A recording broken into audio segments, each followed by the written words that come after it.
Well, happy Monday evening, and welcome to Muddy Night Lights, powered by Farm and Home Supply. I'm Muddy River Sports Editor Matt Schuckman, hanging out alongside my trusty sidekick, Sports Director Chris Dewar. How are you tonight? I'm good, and I'm here on time tonight. It's finally. Yeah, I know. We'll get it right before this is all said and done. Next year, when we get into year 2, yes, you'll have no excuses. I won't, but that's fine. We're cutting you a little slack this time I like around. being the rookie. It is December 15th. We are 10 days out from Christmas, and we have officially put to bed the fall sports season. Good stuff by everybody this weekend. Yeah. Enjoyed reading and kind of reliving what has been, as you've touched on a number of times, a very special fall. It really was. But it was kind of fun to see it kind of back in concrete and black and white and some of the video, and just, man, we were blessed. Yeah, we really were. Across the board, teams with phenomenal success, athletes who really brought their level of play to a very high level, coaches who did historic things. They did. Across the board, we were incredibly special. If you missed any of it, our all-area volleyball, softball, and football teams, along with our players and coaches of the year, were all released this past weekend. Everything is on our website at muddyriversports.com. You can go check it out. I'll drop it again on social media so that way everybody has the links to it. But we had everything across the board and got great response from the people that we interacted with as far as the athletes and coaches. And then great stuff from our readers and listeners and viewers with all the stuff we did and were able to put together to celebrate the fall.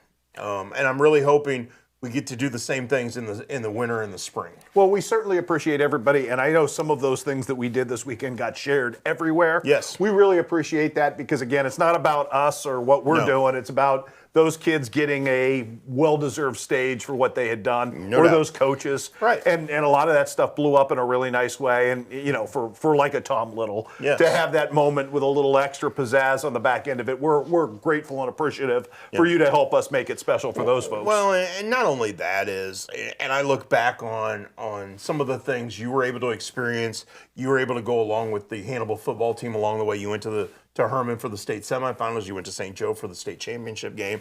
I was able to do the same thing with Brown County football. And the access we were granted by those coaches and those players and those teams is what led to us being able to produce some really cool things. It does. And without them allowing us into their world, that doesn't happen. No, it doesn't. And we're thankful for the trust you show in us. Yep. You know, a lot of that is just long-standing relationships at this point. Yeah. So it's, again, we're grateful, and it was really neat to see things shake out the way they did. Yeah. Well, and now we can fully turn the page to the basketball and wrestling seasons. And I know we haven't seen a lot of wrestling yet. We've seen a little.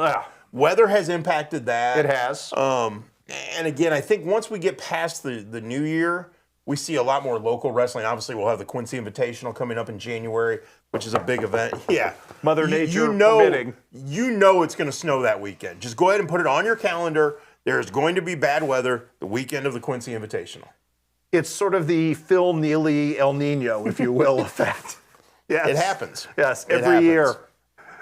So we've got that coming up. This week, though, right here in town, weather will not be a factor. It's going to get warmer as this week goes on. Supposed to be very nice this week. It is. We're supposed to have a little rain on Thursday, but that's okay. We'll take rain. Because we're going to be indoors. Well, and what better place to be than in at a gym before Christmas? Because this is kind of, I mean, what the Rumble on the River has become over the years is kind of like, you know, we talked about the Monroe City Tournament being a signal of Christmas. Yes. This has become just such a great signal of Christmas that incorporates both sides of the river and ties it all together. So it's kind of neat to have this as kind of the last gasp before we all take a little bit of a break for a couple of days to celebrate, make merry.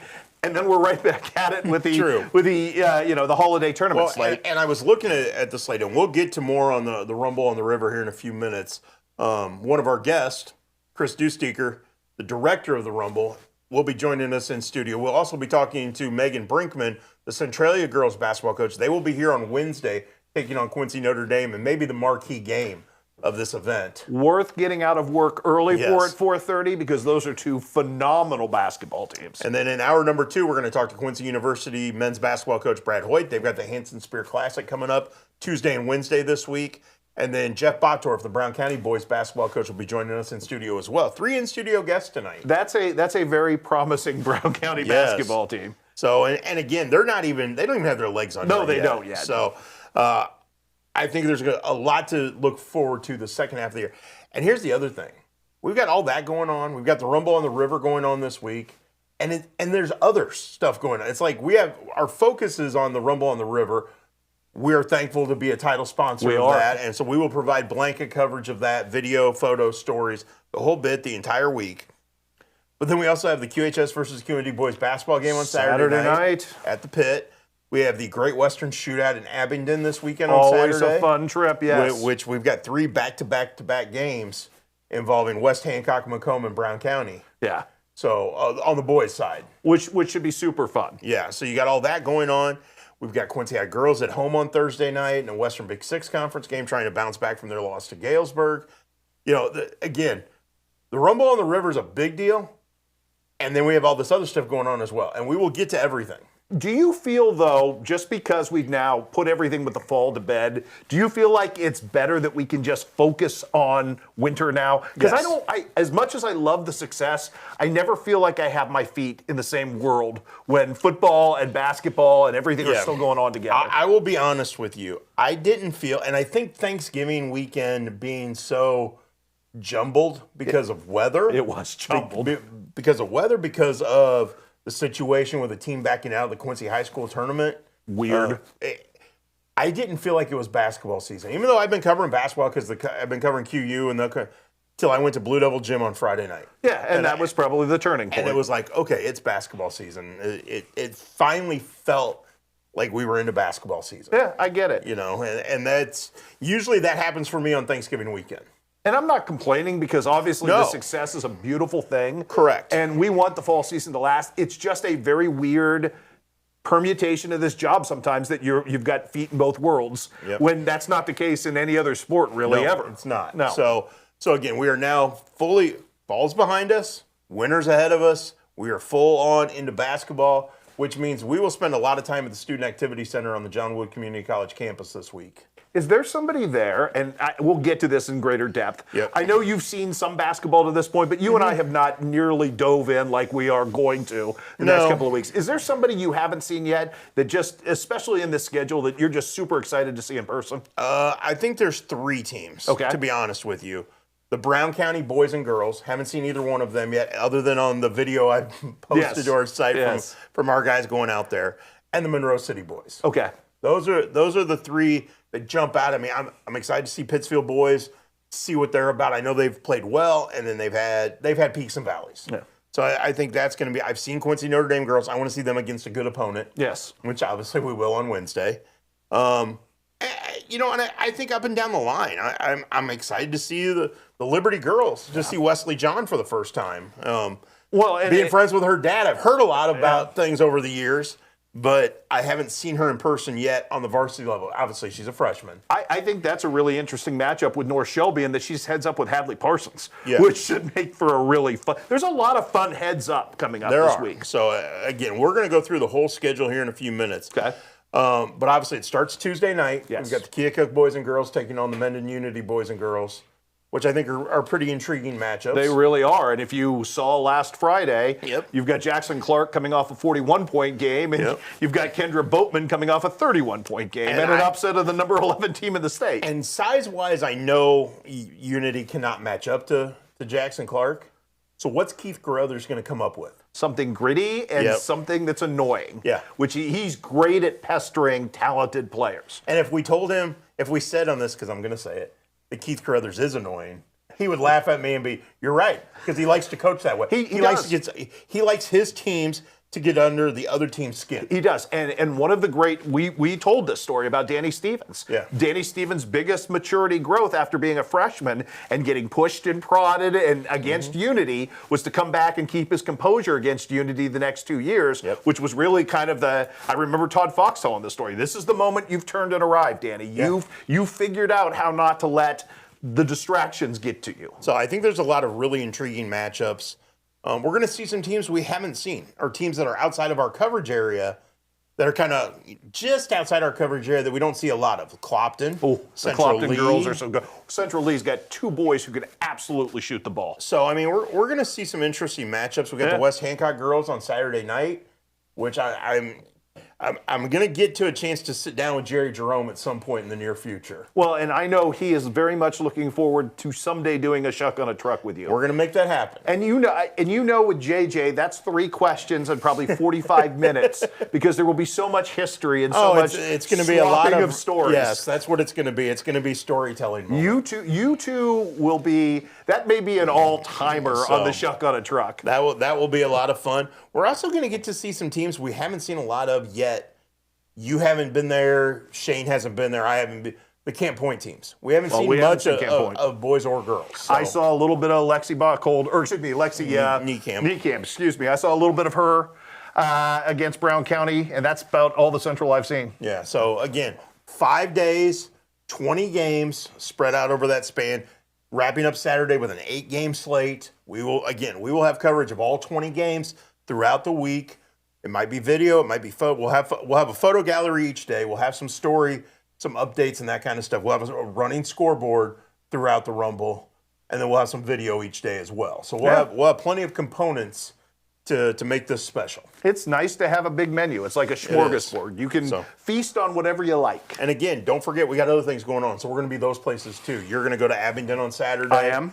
I'll be at the QHS Q&D game on Saturday night. Yes. So we got a lot going on this week. It's all basketball related. No local wrestling at home this week. This is usually when it kind of starts trailing off because January will get very aggressive. And we've seen a little bit of wrestling. We'll see a lot more in January. So, and we're going to get some wrestling coaches on here too. This isn't going to be strictly a basketball show throughout the winter. So that should be fun. Yeah, it should be a lot of fun. We're going to take a break. When we come back, we got an in-studio guest ready to talk about the Rumble on the River. So stick with us. This is Muddy Night Lights, powered by Farmer Home Supply.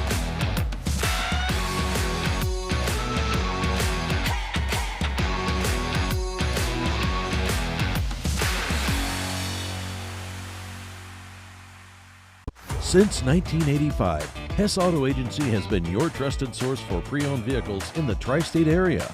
Families have experienced the Hess difference for generations and know they'll get the best vehicle buying experience in our region. With an ever-changing inventory, you'll find the right car at the right price. So when you want the best, don't guess. Choose Hess. Hess Auto Agency, 1124 North 24th in Quincy. Top 5 reasons you should choose Blessing Raymond College. Small classes, peer tutoring, and lots of personal attention. Financial aid opportunities, including grants, scholarship, and loan forgiveness. Successful outcomes, from pass rates to job placement. Hands-on learning, clinical experience at multiple sites, and no wait list. The Simulation Center. Master clinical skills in this state-of-the-art facility. Be ready for anything. What are you waiting for? Enroll with Blessing Raymond College today. Kitchen and Bath Gallery of Quincy. Trained craftsmen and expert contractors with friendly professional service. Our design team helps with every step of the process, guiding you from a vision to reality with uncompromised service. Trust your home to the local experts. Get a free quote today. From concept to creation, Kitchen and Bath create remarkable spaces and innovative builds. Kitchen and Bath Gallery, your home reimagined. Are you as excited as we are that football season is back? Then you need to make Jersey's your one-stop destination for mouth-watering burgers, ice-cold beer, and all your local sporting events. So gather your crew and speed over to one of Jersey's 2 locations, 109 East Jefferson and Camp Point, or 115 East Main Street, Mount Sterling. Jersey's Bar and Grill, your hometown sports bar. We love beer! Welcome back to Muddy Night Lights, live from the CDS Office Technology Studios in downtown Quincy. Chris Stewart, do you feel a rumble in the air? I do feel a rumble in the air, and they're not easy to pull off. No, because the Rumble in the River is upon us tomorrow night, kicking things off.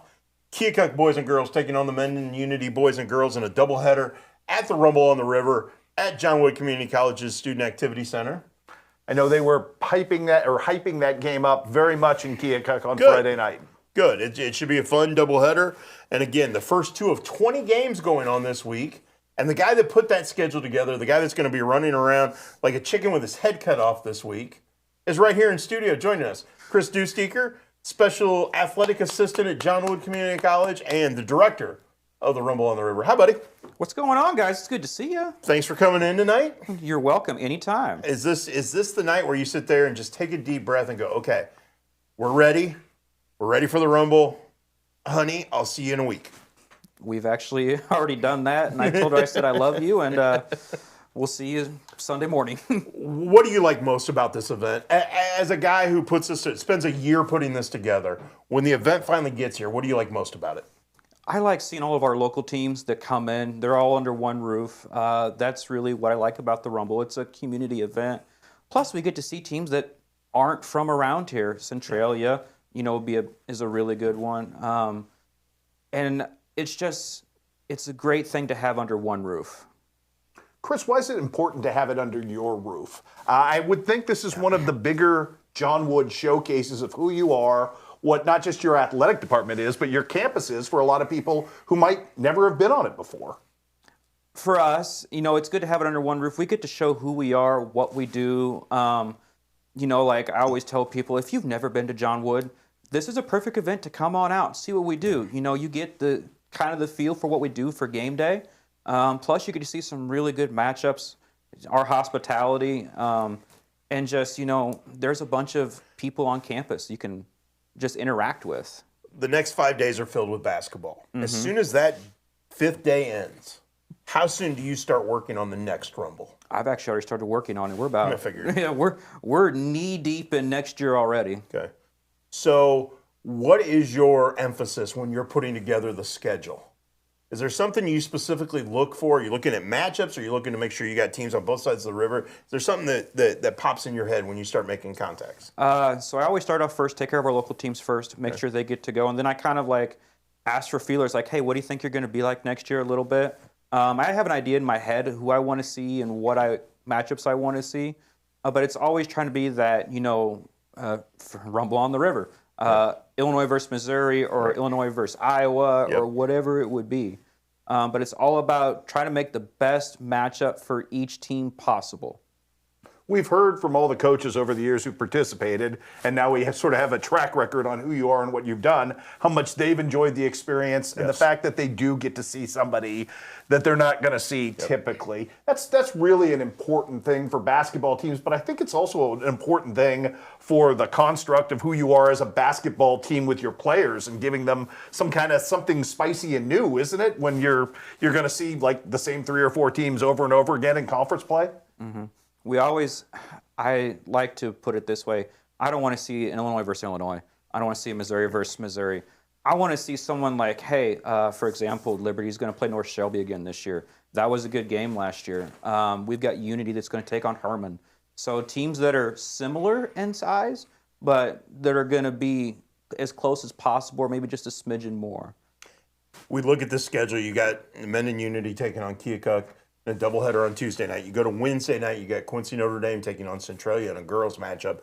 Might be the marquee matchup of the event, just based on how good both programs are. But then you got the Brown County boys and girls taking on Atlanta. When you approach a team like a Centralia and say, hey, we want to put you against Quincy Notre Dame, knowing the history, do these teams go, let's do it? Are they looking for the same sort of things you're looking for? Most of the time they are. Sometimes, they kind of ask a little bit about what it is, the Rumble, because granted, we have got our name out there more, but some people just don't know what it is, so we kind of explain what it is, and just try and I sell it to them. Like, you're gonna get college coaches in front of you, and that's what a lot of teams want, and somebody that they know that is going to make them better, because believe it or not, some coaches I've talked to are postseason. That's what we want. We want to get ready early. Yeah. Where are you getting your tips for some of these teams that we don't know of? Where are you finding some of the outsider teams, Chris? So I rely on a lot of connections that I've had over the years from women's basketball, from Norman Rodriguez. I've grown a lot of people. I've watched a lot of stuff that you guys do. And so I just try and always keep a vigil eye on people. And for this year, we have Francis House coming up. One of their assistants, she's the sister of one of our former players. So it's just things like that that I try and always keep my ear to the ground a little bit. And I go out and watch people. Well, and you've done a good job of keeping it hyper-local, but hyper-regional too. When you start, you throw in a Clopton, a Central Lee, a Centralia, teams that maybe aren't specifically in our coverage area, but teams that we know of, the people around here know the names. Then you throw in a West Plains that is far from further away, that maybe people aren't as familiar with. Are you finding that that's happening more and more, that coaches, when you reach out, you can go a little further in your destination because people are understanding what the Rumble's all about? Yeah, so West Plains is a good example. I've heard about them over the years, and I've always kind of wanted them to get here. So I kind of reached out, and we kind of went back and forth a little bit and made it work. We still have people from St. Louis that want to come up and play. Good. So our name's getting out there more, and just the recognition of the type of matchups you get, and that's what I like to see. Just expand little by little every year. You're more aggressive than most shootouts. You're a whole week long, and you're 20 games. What's the biggest challenge to that, Chris? Because that's not a small docket by any stretch of the imagination. It is a challenge, but it's a challenge that I like. It's not about the amount of games that we put on. Yeah, 20 games is a lot, and I always say you should fire the assigner every year. I tell my wife that. But, it's just making sure that I can take care of as many teams as I can. Whether it be local or non-local, people reach out all the time. I just try and make sure that if I got a spot, I'm going to fill it. We're talking with Chris Deusteker, the director of the Rumble on the River and a special athletic assistant at John Wood Community College. How much support do you get in putting this event on from the school itself, from athletic director Adam Hightower, from the coaches? How much support comes from the school? We get a lot of support, and I am very grateful for the support we get. Our athletic director Adam Hightower, assistant athletic director, and our women's basketball coach Kelly Ketters. They support me 100%. Our Dean of Marketing, Tracy Orn, over there supports us 100%. Josh Welker. They understand why we do it and what the purpose is behind it. And it just gets people on campus, and I'm grateful that they back it 100%. You've talked about the draws of this. I'm not gonna pretend like the fact that Quincy High and Quincy Notre Dame aren't really, really good at girls basketball doesn't help you some as well. Just the reaction to that. I mean, because these, Quincy Notre Dame historically, Quincy High currently right now with the level of big-time athletes they've got, how much do you get some jostling from other teams that go, oh yeah, we want to come because we want to see these two teams, foremost among anyone? I get it every so often, and this year we had a couple teams that really, really wanted to come on that Saturday just to see those two plays. Example, West Plains is staying the night on Friday. Okay. So they want to be here to see that game, and they're going to stay a little bit afterwards. So, I mean, awesome. It's kind of fun to get in those conversations a little bit because it just makes my job that much more exciting. Okay, I wrote about this a couple years ago, and I know it rankled some people. But it's a community event that celebrates community basketball. Mm-hmm. My opinion, I wrote about this, is that Quincy High School and Quincy Notre Dame boys should be a part of it. The girls are a part of it. So many area schools are a part of it. I think since it's in Quincy, those two teams should be a part of it. Do those conversations go on? Are they going to continue to? Are you going to push to see if we can make that happen down the road? Every year I try, and every year it's always, hey, I'd love to have you. What can we do to make it work? Hopefully one of these years it'll happen, but I'm never not going to give up on it. Because I think for those two programs, for the fact this is such a community-based event on a college campus, on a college court, it should be a no-brainer for those programs. Andy Douglas and Greg Altmix, if you're listening, get in this event. I've written about it. I will stand on this soapbox and preach till I'm blue in the face that Quincy High School and Quincy Notre Dame boys should be a part of this event as well. And Chuck makes a really good point because I don't think we say this enough. Your gym is a real jewel, and it really sets up nicely for big game atmospheres. That's going to be a great selling point for you, Chris. It is a very big selling point for us, and I always say, people, we're doing new things every year. We put a scoreboard in one year. We've got new chairs. We're working on everything. And if that's what we want to give you the feel of what it's like to be on a college court. And I think we do a very, very good job of that. Real quick, I want to run down the schedule real quick. Tuesday, Men in Unity, boys and girls against Keokuk. Girls game at 6, boys at 7:30. Wednesday night, Quincy Notre Dame girls taking on Centralia. That game's at 4:30. Then the Brown County boys and girls against Atlanta, 6 and 7:30. That takes care of the first 2 nights. Thursday night, another triple header. Central Lee taking on the Monroe City girls at 4:30. Central Lee boys against Clopton at 6. Camp Point Central girls taking on Clopton at 7:30. That should be an interesting I would matchup. think so. Friday's games start at 4 o'clock. Liberty girls taking on Herman. Monroe City boys taking on Pittsfield. I'm intrigued by that matchup. Yes. 5:30 for that one. Quincy Notre Dame girls taking on Pittsfield at 7. Highland girls against Brown County at 8:30. What a great late add that was to the schedule. That had to be fun for you, knowing your relationship with those coaches, to get 2 really marquee teams from each side of the river to say, yeah, we'll play that game. That had to be a huge ad for you. It was, and I was very grateful when they both reached out that we could make that happen. So that's pretty awesome.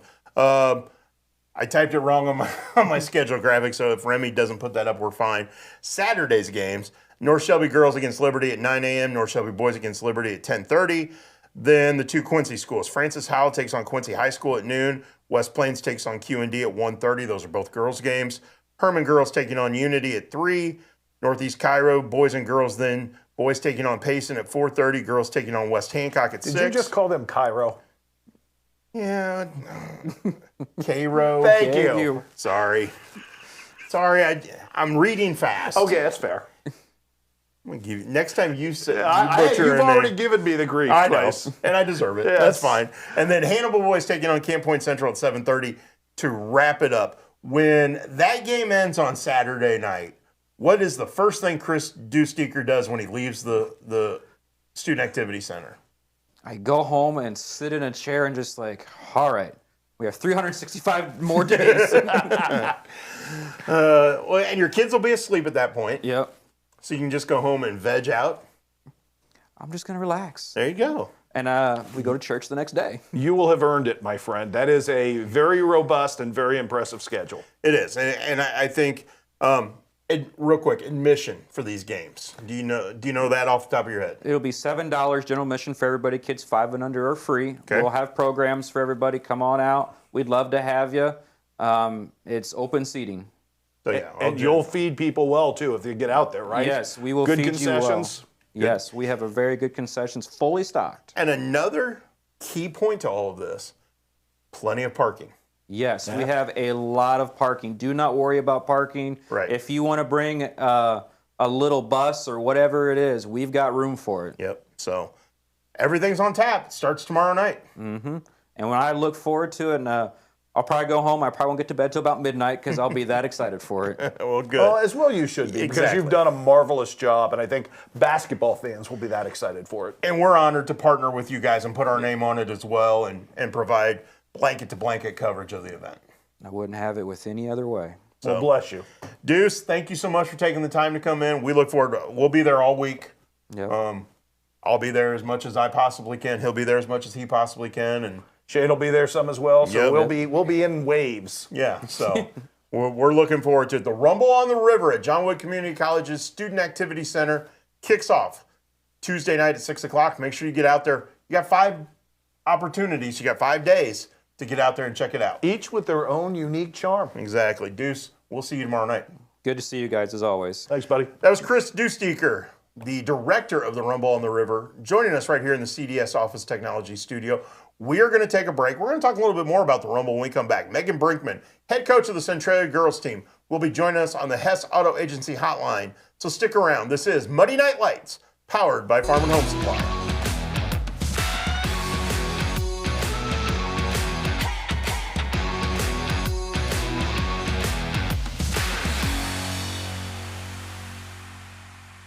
I want you to stop for a second and think of somebody that's really hard to buy for this Christmas.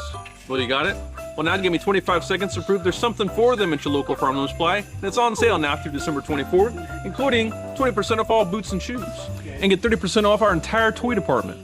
and everyone needs at least one more blanket. Take 30% off all throws and blankets, including this #1 rated softest blanket by our blanket snob. If you can't come up with anything, visit your local store at their gift tables to find some inspiration, like this. See all these deals and more right now at farmandhomesupply.com. We believe that accessing care close to home is better for you and better for your family. For 120 years, Hannibal Regional has been committed to providing community-based, contemporary health care. From state-of-the-art surgical care to innovative cancer care, and now life-saving open-heart surgery. We are dedicated to expanding access to exceptional care in each of the communities we serve. Hannibal Regional, why go anywhere else? So what separates us most from all the other dealerships? It's the Toyota brand itself. Once they buy a Toyota, they never buy anything else. #1 vehicle on the market, the best sedan on the market, some of the best reliable trucks on the market. And our main goal here is to try and get our customers the best payment possible. We know the process and we pass that along to you. We're simply looking to buy vehicles off the street. And we want all makes and models of vehicles. And you don't even have to buy anything in return. We'll just simply purchase it from you. We can purchase a vehicle in 10 or 15 minutes or less. Meet us at the Scoreboard, 8th in York and Quincy. The home of Quincy's best cheeseburger is now under new ownership. All our time-tested menu items, along with some great new additions, all cooked on our perfectly seasoned grill, are waiting for you. New wings and new sauces. Ice cold buckets at some of the best prices in town. Or even in a frosted mug. Corner bar comfort for your favorite game on 7 big screens. Or play your own game and win big. The Scoreboard, 8th in York and Quincy.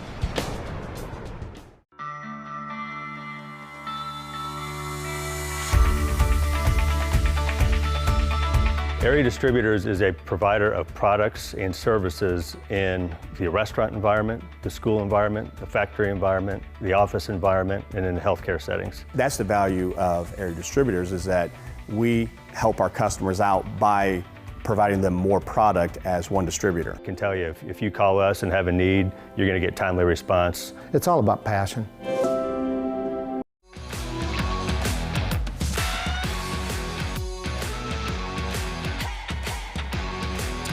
Welcome back to Monday Night Lights, powered by Farm and Home Supply. I'm Muddy River Sports Editor Matt Shuckman, kicking it alongside Sports Director Chris Dewar. Talking Rumble on the River. That was fun chat with Chris Dewsteaker. He has done a marvelous job putting this together. And I don't know, is it fair to call this maybe the best game of the entire Rumble? I think there's 3 or 4 games that we can put up there as marquee games. This one tops the list for me. I would agree. That's the Quincy Notre Dame girls taking on Centralia at 4:30 on Wednesday. Too bad it's not the 7:30 game, like the marquee net moment. Again, gives you a great reason to knock off work early. And the coach we're going to be joined by on the Hess Auto Agency hotline has her hands full on Wednesday night. And I think she knows it, and I think she's looking forward to it. And that's Centralia coach Megan Brinkman joining us right now on the hotline. Coach, how are you? Good. Thanks for having me on, guys. Excited. We're certainly appreciative of you being along with us, and we're certainly appreciative of not 1, but 2 trips to the city of Quincy this year for shootouts. Yeah, we do. A lot of our fans are like, "You're going where and when?" But yeah, 2 great opportunities. Yeah, a little different for us this year, schedule-wise, but we're excited for opportunity and just kind of two shootouts, 2 games that we really couldn't pass up. Well, and this week, Megan, you get an opportunity to face a tradition-rich Quincy Notre Dame team, kind of like yourself. Yep. But also you get to play on a college court. Was that an intriguing part of this? I just think it was an awesome opportunity. One, to play Q&D again, had a really good matchup last year, and then, really wanted to add them on our schedule. So when this opportunity came to play at John Wood, college court, big shootout, it was kind of a no-brainer. So we're really looking forward to the opportunity. I think you've developed a pretty good back and forth with Quincy Notre Dame. A lot of that kind of develops and goes back to the summer with games you guys have played at Monroe City. A lot of mutual respect between these 2 programs, isn't there? Yeah, I hope so. Like you said, rich in tradition, really, really good. Both programs the past couple of years, a lot of respect for them. And then, we always get to see each other during the summer and battle. That's going to be a good game. Hopefully, at least on our end, that's making us, better during the summer and games that we want to see. So, to be able to kind of, it's not a summer game anymore. You win or lose a summer game, it's like, oh, we can learn from it, which obviously during the regular season you can too, but lights are on now. So in a pretty big shootout, pretty cool environment. So we're really looking forward to it. Just again, another test for us versus a really good program. Well, the lights were on last week in your own gym when you had the Centralia tournament, and you're able to win the championship there. What did you like about the way your team played last week and kind of way your team's playing overall right now? Yeah, it's still early. I think, those are sixth game, and still really trying to figure some things out. I think we've seen almost every defense possible, so, trying to be really good at a lot of things right now. But again, I love how we play at home. Just the rich tradition of our tournament is really, really awesome. And then, I think we just always really step up in that championship game. Kind of, we've been really blessed. We've got to win that thing the last 4 years, and that is really, really hard to do. I'll be the first to say that has not been an easy road, lots of high expectations, but I thought defensively we played really, really well, kind of opened it up late there in the third quarter. I think we're 8 deep, and all 8 can play, and that's just really fun for us to do when, maybe one's not doing well, somebody else steps up, and, we have 8 deep worth of scoring, I think. So, again, trying to figure out ourselves, but just really happy, our connection, how we're playing unselfishly we're playing, how well we're playing together. And then, just continue to learn and grow. But just a fun week at home. And, we just always love our tournament. Megan, I don't want to pick at scabs or scars here, but, 2 years ago, Final Four. Last year, you run into Principia, and I can't help but notice how much you've upped the schedule this year, kind of in response to what you learned from Principia. Just for you, how important was that to kind of, because I know what the goals are, to kind of push your team and give it that little extra oomph this year? Yeah, exactly what it is. We want to be playing our best in postseason, and how do we get there? How do we learn from our mistakes? How do we continue to get better? Well, it's up in our regular season schedule, and so playing great teams like QND. We're in the Holiday Hoop Shootout at Jeff City. We're in a couple other really big name shootouts, and we lost some home games because of that. We kind of sacrificed some home games to go play the best, to be the best, because ultimately, like I said, we want to play our best basketball and we want to be battle tested. And so that loss to Principia, that hurt. Only losing by 6. I don't know if a lot of people really gave us, a shot. We believed in ourselves. So kind of, looking back at that, it's like, well, what do we got to do now to be ready for that moment again? And when it comes, be able to surpass it and, move on to the Final Four. And those are goals and stuff like that, but we're really process oriented. We just want to take care of, one practice at a time, one game at a time. And if we put that process together, we really do. I have a group of girls who really do believe anything's possible. Is there something that's part of that process right now that you're sitting there going, man, I really want us to get better at this? Is there something that jumps off the page at you that we're like, man, if we could just be a little better at this, we could be really good? I think we're kind of headed in the right direction. I mean, I think there's a lot of little details that we can continue to work at. Like I said, I think we've seen every defense possible already. So, I think we're kind of good at a little bit of everything. I don't know if we're really good at one thing yet. So, just continuing to get better, I think, in every aspect. But I love how we're sharing the basketball. I love how unselfish we are. I love how we're communicating and playing together. And, today's practice was, I thought really good. We had the whole, C, JV, and varsity together, and we talked a lot of it about body language and just those little details and those little things, big character traits that, on with X's and O's are also going to, get us ready for big time game and big time moments. I think you have a really good returning nucleus, obviously, and a really good blend. You also have some younger players who are starting to find some roles within that, and that speaks to chemistry, Megan, and it certainly helps when you kind of have, Braylon and Ryan to kind of help bridge that gap, doesn't it? It does. I mean, we have finally, I felt like last year, we were so young and what we were able to accomplish, but those girls have been in the program now for 4 years, Ryan 3, and it's just, they're so good at, and even, players who have graduated already, like they were so receptive to, our coaching staff and to me coming in, and we just kind of set this standard, and now they're able to grow that and then pass that along to the underclassmen. And now, how important role players are. Even our underclassmen, I think Brooklyn Harden and Elon Bostic have just gotten so much much better from their freshman year, and really have stepped into big roles. Obviously, Braylon and Ryan, what they do, and then, some new pieces as well. Again, just like this is who we are, this is what we do, and this is how we got to keep the program growing to be successful. So, credit to, all the, past Lady Panthers basketball players who have set that tone kind of for what we do and who we are. How much have you seen your team mature because of the attention it gets? Obviously, Braylon and Ryan getting so much recruiting attention, but you get attention from other areas too. How much have you seen your kids mature because of that? Yeah, like I said, last year we were still young, and this year, we're a year older. But I mean, I've got girls in big positions. I got, quite a few softball players who have been in that role and that spotlight for softball, and how they've been able to handle things, the attention and spotlight, for them in softball. Hopefully, the success is carried over to basketball. So, having that, and just again having really good leaders, and just how everybody has value and how we all bring that to the table. So, even though, Ryan and Braylon are these, tremendous athletes and really good basketball players, people are able to see the time they put into it, who they are as people. It's just been really great to be able to build a program that we're hopefully able to, sustain for many years to come. I'm going to put you in an uncomfortable spot, but realize I'm doing this, Megan, with my tongue firmly planted in cheeks. No. If you need me to punch him afterwards, that's fine. I want to go back to your formative years in coaching, and I want some dirt on Dan Chapla, one of our favorite people. No,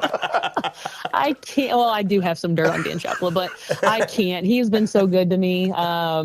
As a player, and then he was able to GA for him for a couple of years. He actually just sent a text to us on Friday, just this big group text to a whole bunch of former players, just kind of joking around. I mean, it's all about relationships and stuff. We still are close. I try to get up to Western Illinois at least once a year to catch one of his games. He said he was going to try to come on Wednesday, but they're on the road. But yeah, he's a big part of who I am, and really fortunate for him. But we can definitely talk later about some dirt on Dan Chapla. That's awesome. He deserves that a little bit. Yes, he does. Yeah, that's great. How much fun are you having coaching this group? A ton of fun. They're so, last year I was all like, God, we're a funny group, and can we get serious? And obviously they proved that. But it's like when the lights click on and we have to be ready, we're ready. But other than that, they are hilarious. They're fun. They like to joke around. I'm having a ton of fun. They're close with me, my family, just our whole coaching staff. They're just a group of girls that just want to play for each other. They want to play basketball, and then, like I said, when the lights are on, they're ready to go. But other than that, you would think, oh my goodness, like what is going on, which keeps them loose and ready. So if they're not having fun, what's the point? But they always come ready to go. So I can't say too much yet, but I'm having a great time. It's why I do this. And I'm just really blessed, how close we are. And then what we've been able to accomplish is just icing on top of the cake. You alluded to something really cool that's going on in your community when you talked about softball, but you've got state champion cross country squad on the boys side. Yeah. You've got the best wrestling program in the state of Missouri right now, at least middle school level. How much does that just winning vibe on campus? Because I know the expectations and what the wonderful success you've had, but how much do you just feel fortunate to be in a community that has so much good going on athletically right now? Yeah, extremely fortunate. As far as our program, I tell our girls all the time, like, not everybody gets to be in this position. Not everybody gets to play for, a four-peat of their own tournament, much less a tournament championship in general. Or, not everybody gets to go, take off school and go cross country, win, a second state title in a row by a point. And then the rest of the school was in the gym, just absolutely cheering them on. It was just fantastic. Softball success, football success, wrestling success. It's just for me to be able to be surrounded by great coaches that I feel like we can bounce anything off each other at any given point. And then how lucky we are as a community where we just go support our kids, and then the buy-in from our kids. It's just kind of like, they've kind of set this standard for themselves of, getting in the weight room and putting time in during the summer, or, outside of season, these unseen hours. So it's just been a ton of fun. What a fun community right now. The support is unreal, and we're just really, really blessed. Well, Megan, we really appreciate you first getting back to me today about joining us and taking the time to talk to us tonight. I know we both look forward to seeing you guys in February at the Muddy River Sports Pizza Ranch Superfan Shootout. Well, we gave you a tough one there too with Byron. Really good squad. Yeah. That's what I heard. That's what I heard. Yeah, looking forward to that too. Yeah, there's nothing easy about either trip to Quincy, and we apologize. No, that's okay.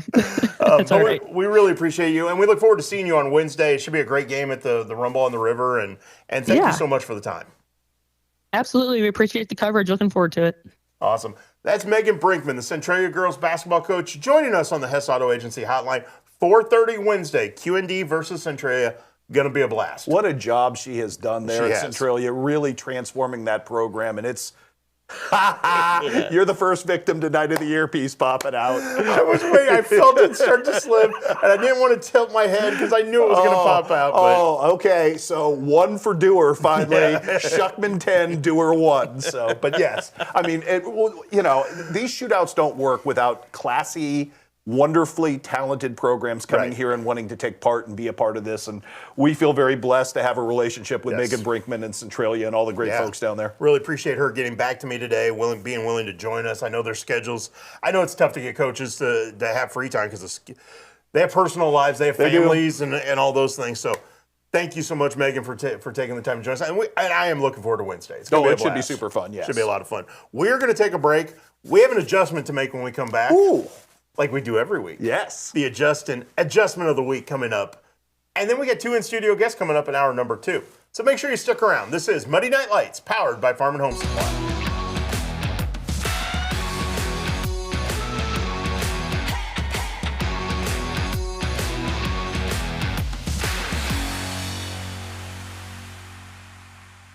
When you trust your healthcare needs to MDH, you'll receive the highest quality, compassionate care from our nationally accredited medical departments and award-winning staff. We are here for you 24 hours a day, 7 days a week, providing exceptional care right here in Macomb. We also accept Aetna, HealthLink, Blue Cross Blue Shield, and most other insurance plans for your convenience. McDonough District Hospital, your regional healthcare partner, growing our legacy one patient at a time.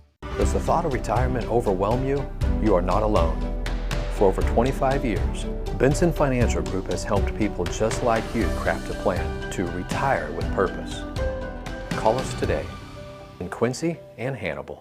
For 135 years, State Street Bank has stood as a pillar of trust and stability in Quincy, Illinois.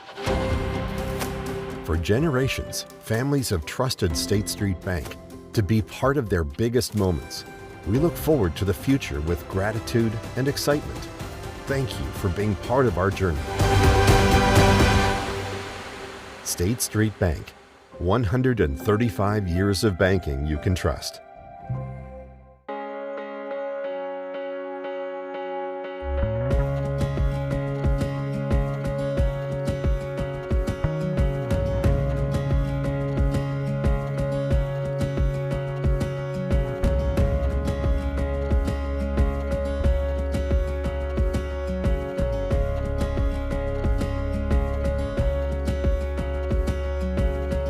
Neiman's, your neighborhood market. Kitchen and Bath Gallery of Quincy. Trained craftsmen and expert contractors with friendly professional service. Our design team helps with every step of the process, guiding you from a vision to reality with uncompromised service. Trust your home to the local experts. Get a free quote today. From concept to creation, Kitchen and Bath create remarkable spaces and innovative builds. Kitchen and Bath Gallery, your home reimagined. Not sure you're ready for retirement? With over 25 years of experience, the team at Benson Financial Group will meet you right where you are and craft a plan that's right for you. Call us today in Quincy and Hannibal.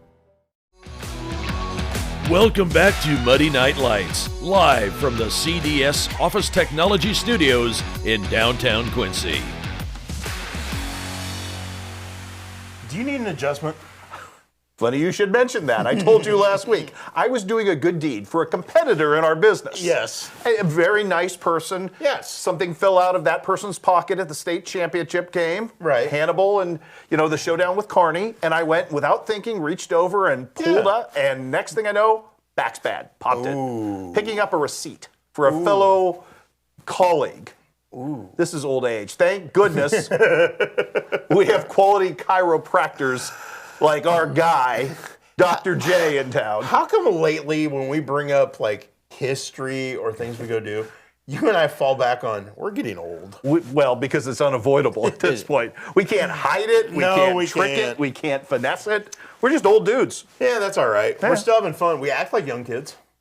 Some of us younger and immature than others, depending on the day. Very true. I think my wife would tell you that the immaturity comes about quite often. She is a sainted woman. They both are sainted women. I was going to say, we could say the same thing about Angie. She's more than sainted, yes. But did you need to go get an adjustment, or did your back...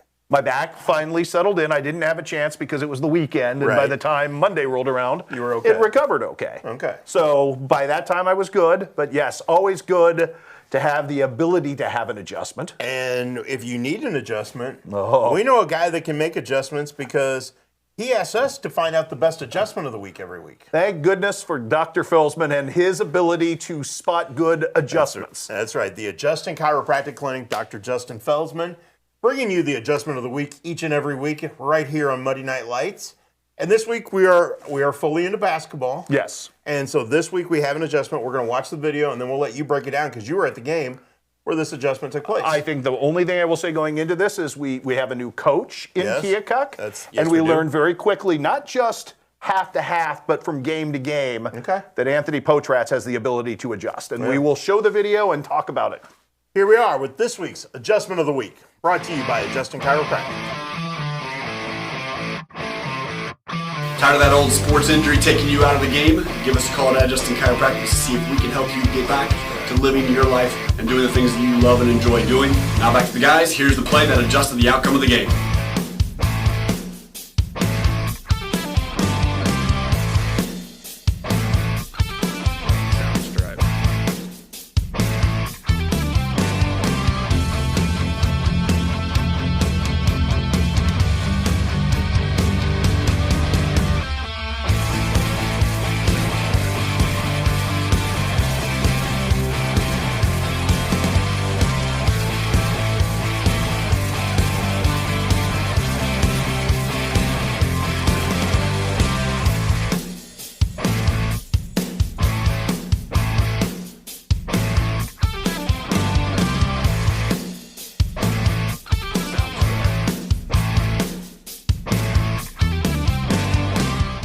So a week ago, yes, Keokuk goes up and plays a very good, very physical Pella team. Wasn't Pella state ranked? Pella was state ranked. Keokuk was within 7 for much of the game. Right. Keokuk took a punch on the chin, was suddenly down 12, and Keokuk didn't play very well in that situation. Okay. A week later, down 10 at halftime against Burlington last Friday night. Yep. And really a bad second quarter where everything kind of goes wrong. And you heard Jackson Clark talk about it out of the locker room. Yep. Hey, the message sounded different this week. We responded different. And the 6'11 All-State Keokuk Center went to work. They were very diligent about how they attacked the basket instead of settling for bad shots. The ball got worked down inside. There was a different attitude, and it was pretty clear that Anthony Potratz had gotten his team to learn that if you play on message, good things happen, even when you're down 10 points. So it was a great adjustment, not just in terms of that single game situation, with the way they pounded the ball inside, and obviously Jackson Clark with 41 points, that helps a ton. It's nice to have a 6'11 guy. I was going to say, Anthony Potratz has this built-in bonus in his first year as head coach that, Jackson Clark, I'm going to go to Mount Verde Academy. Oh, no, I'm not. I'm going to come back. That's a beautiful thing for a first-year coach, yes. No doubt. But I think we're seeing the reasons why Zach Summers, who stepped aside as head coach, who remains the athletic director at Keokuk, why he picked Anthony Potratz to be his successor. One of his guys, a guy who we had honored in the previous job as one of our student athletes of the week for his incredible mind, a super smart kid. Obviously not the easiest position to be in, but Anthony's done a very good job at least reaching his team, and as we saw on Friday night, showing that his message resonates, which any good coach can talk to the importance of that. And again, it's about building. It is. It's not going to get turned around overnight. No. Or it's not going to be built overnight. So Anthony Potratz has the challenge of, we lost to Pella. We didn't play well. We took it on the chin and didn't respond very well. Okay, We did that against Burlington. Now what's next? Now that'll be tomorrow night at the Rumble on the River where they take on Mendon Unity. Another team that's going to poke and prod you. Yeah, exactly. So how do you respond? How do you respond when they get under your skin? That'll be the next kind of evolution of Keokuk. And if they can continue to, okay, this is how we showed some resiliency, we showed some moxie. If each one of those steps happen for the Chiefs, they could be a lot of fun to watch in the second half of the year. Well, you touch on that too. There's a situation where if they can get enough wins, they can kind of control their own postseason destiny with some home games and avoiding the really tough seeds of the world in their bracket. So they are a team that has great incentive to win and win big in the regular season, which I don't think their conference is particularly good this year. Okay. So if Keokuk shows up and takes care of its business, there's a real opportunity there. Is there anything that Anthony Potratz does from what you saw on the sideline or just his demeanor with the players that jumped out at you? It's very much in contrast to our friend Zach Summers, who, Zach is very, what's the word? Spirited. Spirited is a good word. You're able to hear him in all corners of the gym. Yes. I think Anthony it was very composed, and it was sort of it was certainly an intense vibe, but it wasn't a Zach Summers. Zach Summers, when he let loose, had almost that Mike Frey ability to electrify any corner of the gym. He wanted people to hear him. It's a rare talent that Zach Summers possesses. So Anthony Potratz doesn't have the Brad Hoyt, I'm going to snap this dry erase board over my knee. And I tell you what, Brad Hoyt has the best coaching faces he does. of anyone I know. I have quite a few pictures of those. I know you've kept a collection for someday blackmailing the man. Yeah, of course. Yes, as you should. Yes. I keep waiting for his younger son Luke to start showing those during a game. Oh, yes. And Luke has the personality that he might. This could be fun. You're a little instigator, aren't you? I always try to be. Yeah, I see that. By the way, Brad Hoyt is in studio. He will be joining us in our next segment. And I think he might get up and leave now that I've lit the fire under him. But I think there are coaches that have that fire, that have that, and then there are some that are a lot more composed. And think about this. We just honored one of our coaches of the year for fall sports, Jason Leindecker, Hannibal Volleyball, who was very even-keeled. Very even-keeled. Hardly got really riled up during a match. Tom Little, Dan Allmeyer, all kind of had that same personality when they're coaching. So I think Anthony Potratz is on the right path to success. Obviously, he's got them responding to him, responding to the situation, and making key adjustments. Which brings us full circle. Nicely done, Mr. Segway. Thank you. I like what you did there. Thank you. That was the Adjustment of the Week, brought to you by Adjustin Chiropractic. We do that every Monday night around the 7:45 mark of the show. And thank you, Dr. J, for being part of this. Yeah, and we like the chance to analyze a little, which has been very cool. I mean, and again, it doesn't have to be a specific play. It could be a scheme change. It could be, like you said, like this week, an adjustment in mentality. But we always see things that happen where teams or coaches or players even make an adjustment. And I think you and I kind of touched on this. We're going to be looking for some mat adjustments as well, because nothing signals mature wrestler better than the ability to figure out your own problems mid-match, especially as quickly as wrestling goes. Oh, yeah. That's an elite level skill, and I think we'll see some of that with the adjustment of the week when we get there a little later this winter. Yeah, so there we go. We've had a fun hour number one here at Muddy Night Lights. Oh, bar's high for our next guest. And we got two in-studio guests join us in hour number two. Really good guests coming. Plus, we have Shuck 'em Up at the end of hour number two. I got a sneak peek. I think these are really eye-popping Shuck 'em Ups. They were two plays in the same game by the same player. And so I had to put them together. Who had a pretty amazing week. He did. His team did as well. Yeah. On a pretty amazing floor. Oh God, that's a whole whole next level deal. I almost lost my mind when that happened because I had no idea that was happening at this particular court. I finally got to see it, and wow, it's like the Bulls court. Wow, it's really cool. Yeah. So if you haven't figured out, we're talking about Monroe City. We have a story and a video online today about the mapping of the court and the new video mapping system they are using at Monroe City High School. Make sure you check that out. It's well worth the time. And it's really cool. And it's really cool. It's about to probably become the next big thing in high school sports, I would guess. I would guess so too. We've gone from the video boards to now this, and this could wow some people. Everywhere we looked, everybody was jealous and wanted to know who's doing this from Monroe City. Exactly. Well, hopefully we get some wow moments out of our next guest. He's pretty good at those historically. His team's given us some wow moments already, and I know they're up and down right now a little bit. They've got to find a way to win, and we're going to find out more about that this week because they play twice over the next couple days in the Hanson Spear Classic at Pepsi Arena. Brad Hoyt, the QU men's basketball coach, is in studio. He'll be with us next after we take this break. This is Muddy Night Lights, powered by Farm and Home Supply.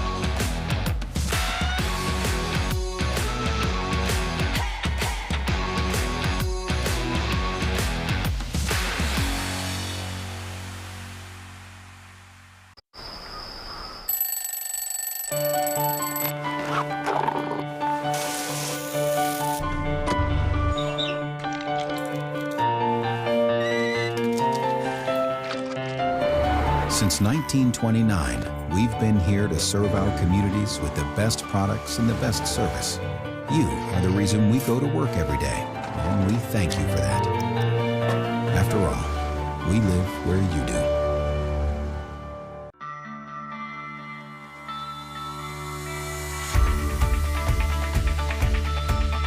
Area Distributors is a provider of products and services in the restaurant environment, the school environment, the factory environment, the office environment, and in healthcare settings. That's the value of Area Distributors, is that we help our customers out by providing them more product as one distributor. I can tell you, if you call us and have a need, you're going to get timely response. It's all about passion.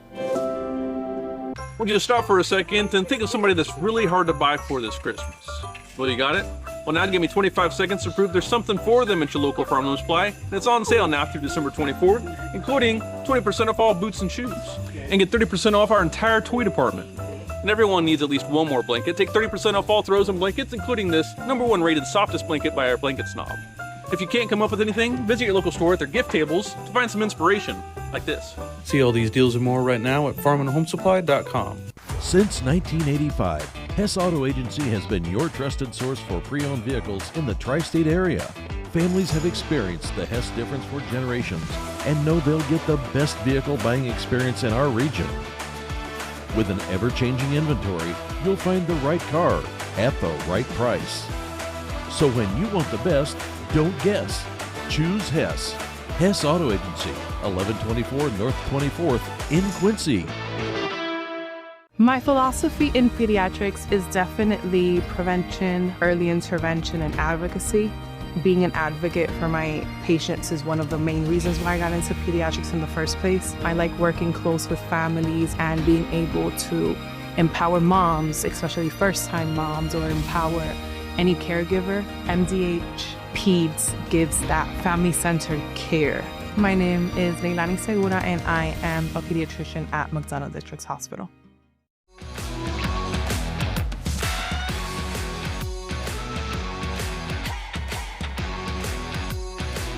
Welcome back to Muddy Night Lights, powered by Farm and Home Supply, coming to you from the CDS Office Technology Studio in downtown Quincy. I'm Muddy River Sports Editor Matt Shuckman, alongside my trusty sidekick, Sports Director Chris Dewar. Fun hour number one. Looking forward to a fun hour number two. And if people could have heard you and our guests going back and forth in the break, man, the fun would have tripled. You know, one of these days it's going to happen after a QU basketball game. It's going to be center court, Shuckman versus Hoyt. Throwdown. Oh, and then neither one of us will get up. Well, this is the problem with throwdowns. I didn't say it would last very long or that it would be very pretty. But no, just kidding. We actually have a lot of fun, even though we give each other a lot of grief. Yes, you do. 100%. And right here in studio tonight, Quincy University coach Brad Hoyt. How are you, buddy? I feel like I should give you all these looks on my face that we're talking about as I coach, and good for coaching Keokuk, but check back in 5 years from now. Yeah. I mean, I remember there was a day I was calm.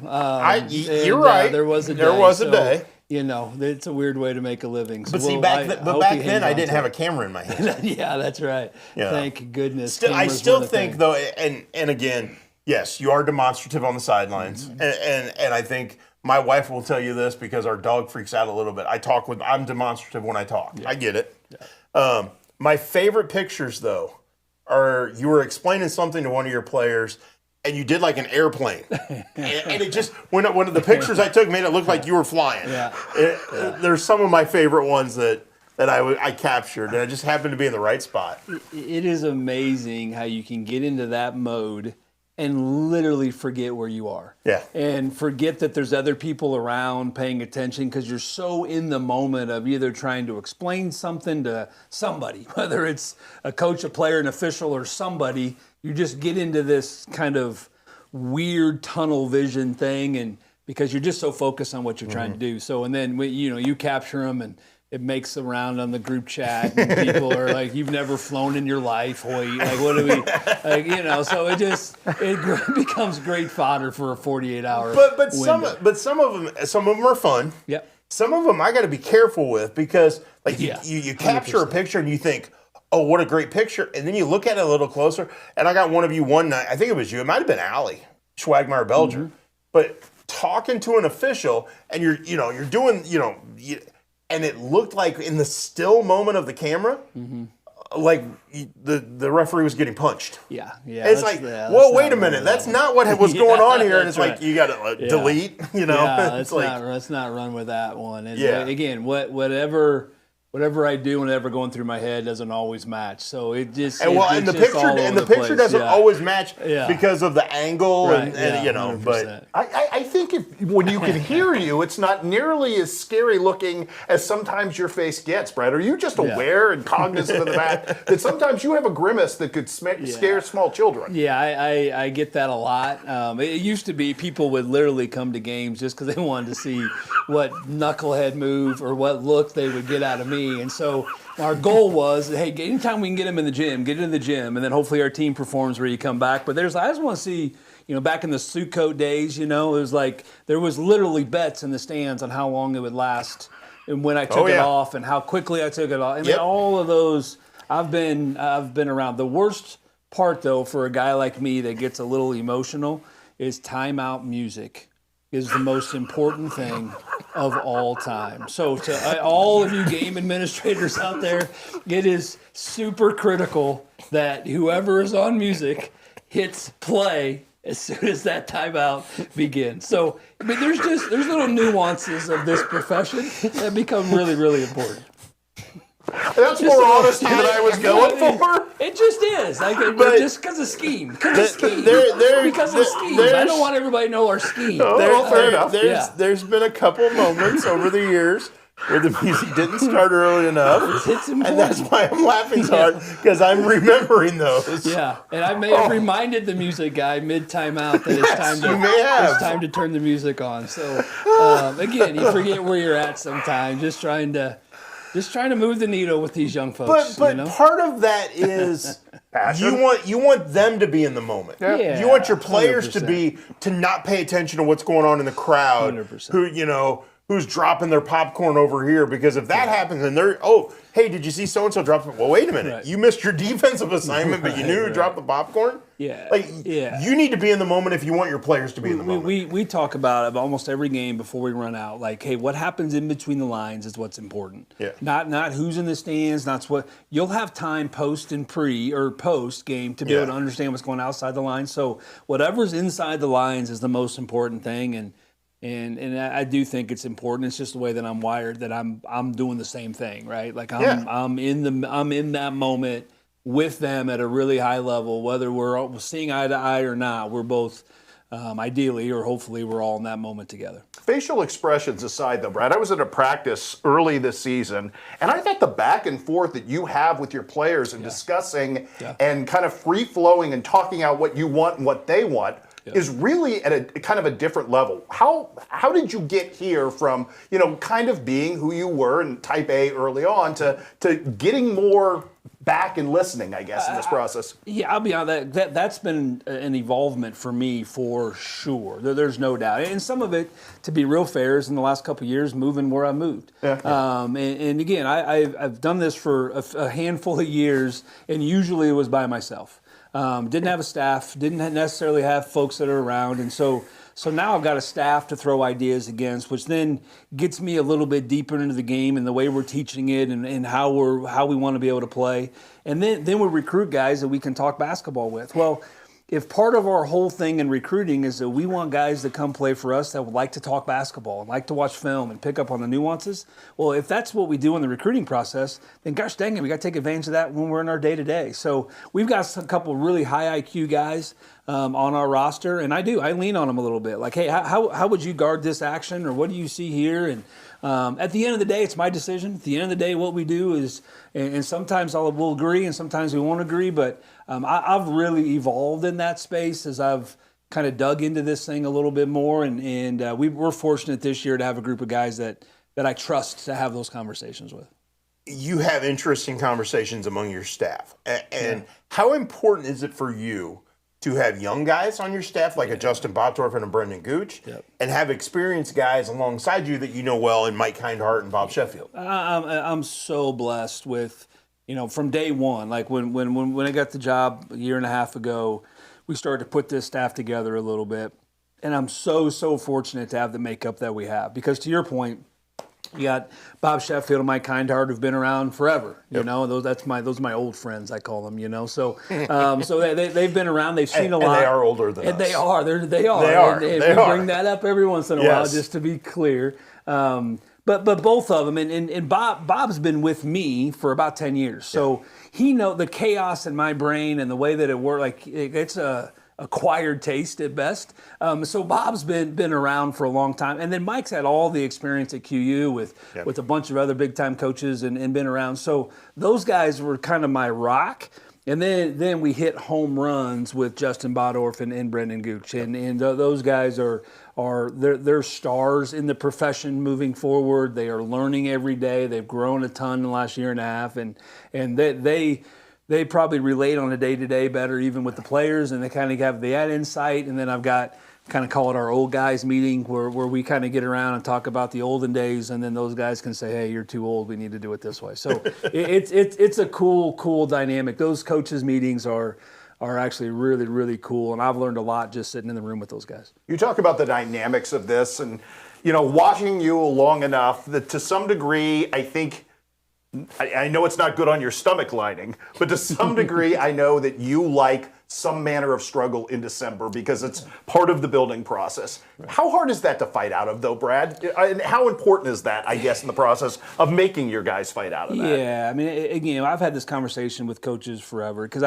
across town, I kind of developed a reputation that we would play anybody, anywhere, at all times, and I'm still that way. The schedule we put together for this group is different than what we've done here before. So I've always been that way. But I've told people forever, you can only do that if you got the tough group of guys, like mentally tough, and if you can connect to them early enough. If you go through a gauntlet and they don't go your way, or they do go your way, and they're not connected enough, they can go home for break and that thing can shatter really, really quickly. If you got a group that are connected early enough, and you go through the gauntlet, win, lose, or draw, then it brings them a little closer together. And so you got to have some toughness and some connection to be able to manage that. I think we got the right group because we're obviously going through that ebb and flow, and Chuck mentioned it earlier, where we're going through some of those moments, but I think we're pretty well connected, which, again, historically, our teams have always been better in January and February. Part of it's style, part of it's scheme. Part of it is my chaos and the way that I try to challenge them early to try to see where we're at. And obviously, we're hoping we're trending in that same direction. We need to take a quick break. You mind sticking around for a few more minutes? Let's go. Anytime I can stick around with Dewar, I'd be more than happy to do it. I agree. Yeah, I'm with you. It's a good thing he showed up today. That's right. I'm glad you're here. I was set up. You caught a stray I thought I was catching compliments, and here I was set up the whole time. Like Martin and Lewis over here. Well, Brad Hoyt is going to stick around right here in the CDS Office Technology Studio. We are going to take a quick break. When we come back, we'll talk more about the Hawks. So stick around. This is Muddy Night Lights, powered by Farm and Home Supply.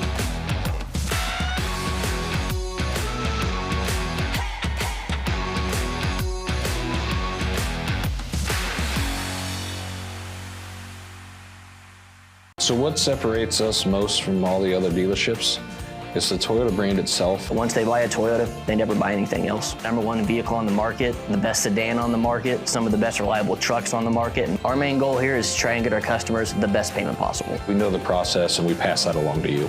We're simply looking to buy vehicles off the street. And we want all makes and models of vehicles. And you don't even have to buy anything in return. We'll just simply purchase it from you. We can purchase a vehicle in 10 or 15 minutes or less. We believe that accessing care close to home is better for you and better for your family. For 120 years, Hannibal Regional has been committed to providing community-based, contemporary healthcare. From state-of-the-art surgical care to innovative cancer care, and now life-saving open-heart surgery. We are dedicated to expanding access to exceptional care in each of the communities we serve. Hannibal Regional, why go anywhere else?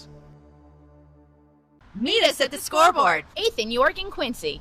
The home of Quincy's best cheeseburger is now under new ownership. All our time-tested menu items, along with some great new additions, all cooked on our perfectly seasoned grill, are waiting for you. New wings and new sauces.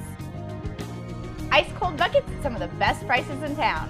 Or even in a frosted mug. Corner bar comfort for your favorite game on 7 big screens. Or play your own game and win big. The Scoreboard, 8th in York and Quincy.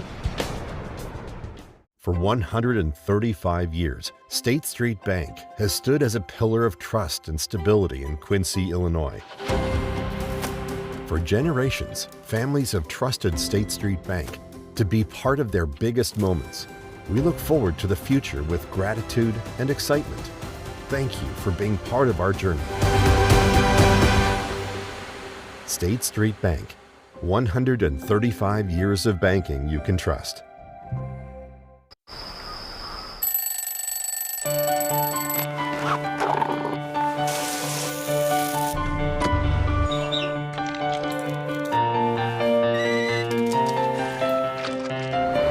Since 1929, we've been here to serve our communities with the best products and the best service. You are the reason we go to work every day, and we thank you for that. After all, we live where you do. Welcome back to Muddy Night Lights, live from the CDS Office Technology Studios in downtown Quincy. Welcome back. Brad Hoyt is still hanging out with us. We didn't drive him away yet. We tried hard. You tried hard. We can't get rid of me that easy. No, I know better. You know better. We have a fun week ahead of us. Yeah. The Hanson Spear Classic taking place at Pepsi Arena. You guys will play at 5 o'clock on Tuesday against Hillsdale. Yep. 1 o'clock on Wednesday against Roosevelt. I had this question asked to me over the weekend. I didn't have a good answer for it. Why the unique times with going like Wednesday afternoon? There's a couple parts to it, right? So one of the things, and again, getting here a year ago, kind of inheriting, kind of looking at the schedule a little bit, the traditional Hanson and Spear weekend, right? A Saturday, Sunday, or a Friday, Saturday, is our winter commencement at Quincy University. Right. And so a year ago, it was quite honestly a scramble. It was commencement, and we were trying to tear everything down, and just felt like we were rushing the graduates, which I don't want anything to do with that, right? I mean, it's their day, it's their special day to be able to do that. So I started to look at alternatives of sort of moving the day, sliding it a little bit to be able to avoid winter commencement and allow those folks to have kind of their moment. Well, as you do that, and you look, and this is kind of our last week of competition at our level to where we shut down really starting next weekend for a week through the NCAA. 7-day mandatory off period. 100%. So then it's like, okay, so do you go all the way to next weekend and try to pull it off? Or do you do it during the week? Well, if you do it during the week and you got other teams coming in, you can't really go evening because it really puts a push on their travel, on kind of the hotel stay during the day, and so it changes that up. So I just, hey, let's try something a little bit unique. Let's play a little bit earlier on Tuesday. So the first game's at 3 o'clock tomorrow, and we tip at 5, and then come back the next day.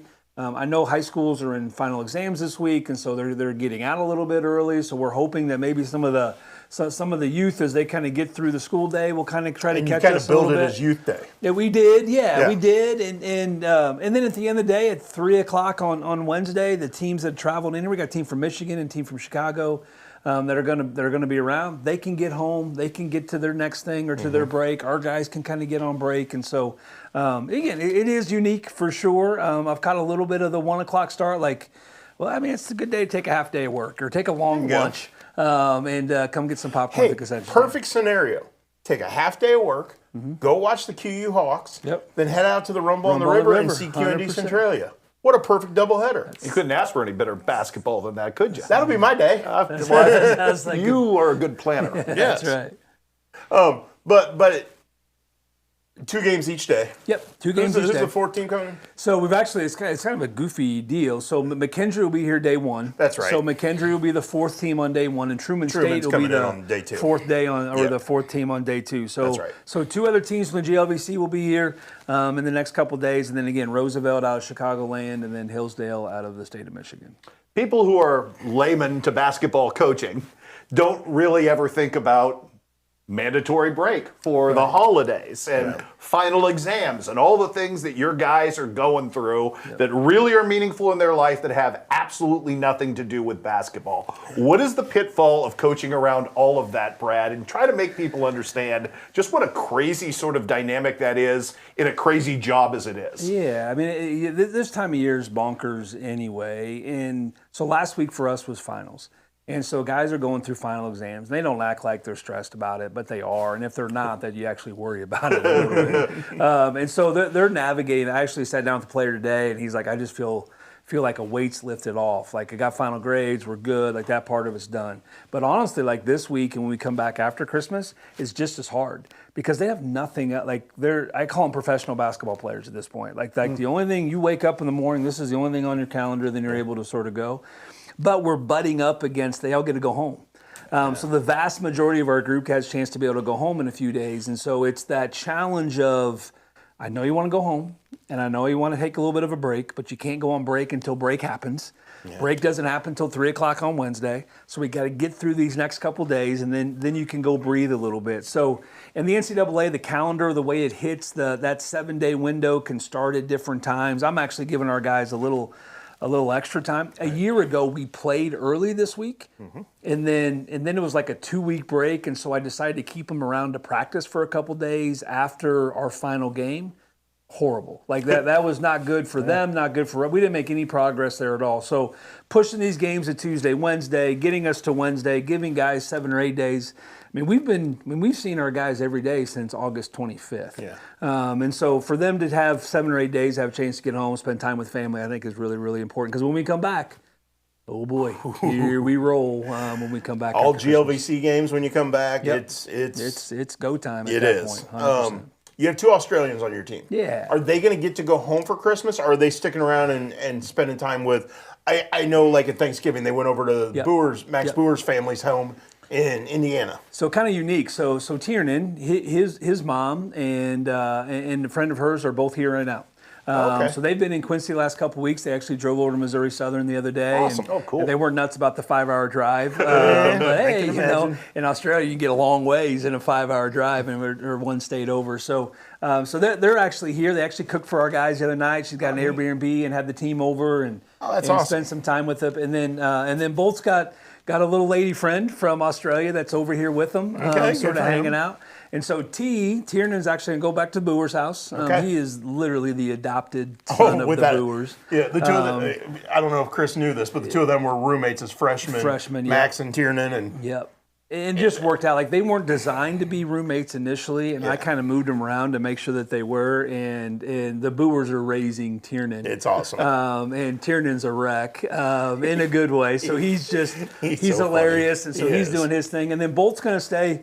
He's going to stay in the States with his with his girlfriend, and they're going to stay here, go to Chicago, and spend a couple days, and going to spend a lot of time with us at our house and with my family, and sort of spend some time over Christmas with us. So they're not going to get back to Australia, but they both have places to go, and they're going to enjoy some time away.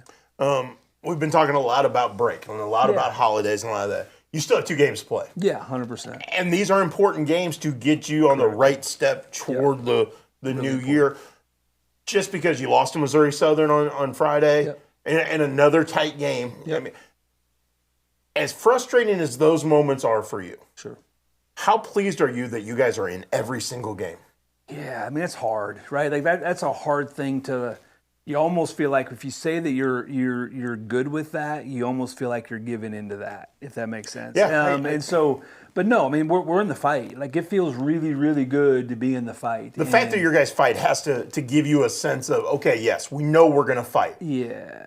But you got to find a way to win, right? And so then when you step back, you're like, okay, teams we're playing right now, like the combined record's like an 85% winning record of the teams that we've lost by a possession or two, right? Right.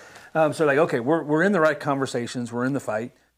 We're a little banged up, so that kind of changes us a little bit than maybe what we thought. But we got to be able to get over the hump, and not even so much for. I mean, I'm not chasing the win and loss record, but for our guys to be able to not have that look with a minute left, like, oh boy, are we going to figure this thing out or not? And we don't. We got a pretty tough-minded group.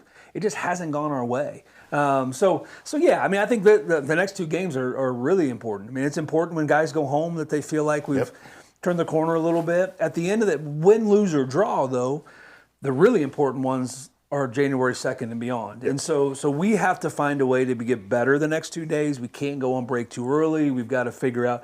In Roosevelt and Hillsdale, we didn't bring in any lugs into this thing. Like, there's no automatic wins. It's all Division II teams. There's no East-West University on the schedule this time. East-West is not here. No. So we're playing legit teams with coaches that do a really good job with really good players. So we're going to have to be our best and have to make progress. And again, our goal is from January 10th to February 10th, we're playing as well as we've played all year, because that's really in the GLVC where you kind of establish where you're at in the grand scheme of things, and we're fortunate to be able to do it. You've alluded to that a couple of times, Brad, and obviously, and I know you're controlling the controllables now, but I also know you're cognizant of what's going on in the league. What struck you so far about the GLVC and sort of non-GLVC play at this point? I don't know. I mean, that's the weird part of trying to compare schedules. And I'll give you an example. An MIAA school that we play, Missouri Western. I think they're a really good team.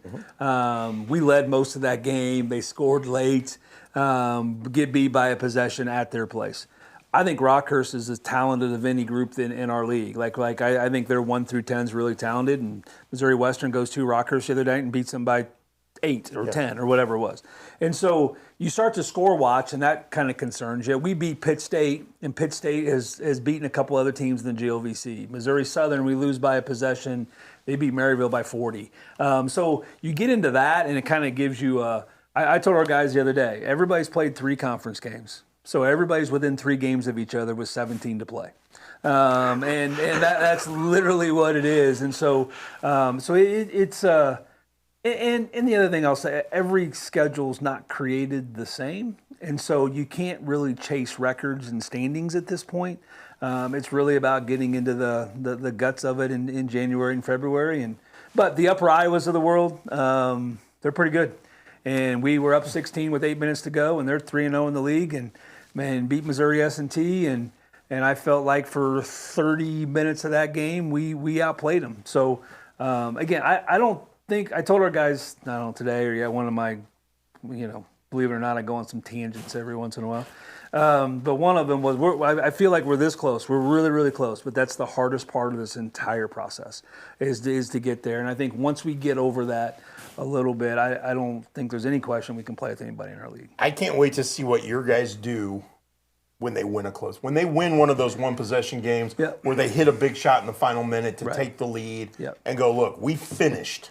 Because I think that word finish is what's missing right now from what you guys have accomplished. It is, and it's making a play here. It's us putting a guy in a different spot. It's us finding the ball there. It's getting a stop. I mean, Missouri Southern the other night, it was about getting a stop, and they made a big shot, and we had one that didn't go. And so yeah, sometimes you got to – I was talking to Josh, to Raby, our athletic director, yesterday, and you've been around sports long enough. You know when teams walk into a room like we're good versus you walk into a room and I hope we're good. Yeah. And I've been fortunate enough to coach teams in both categories.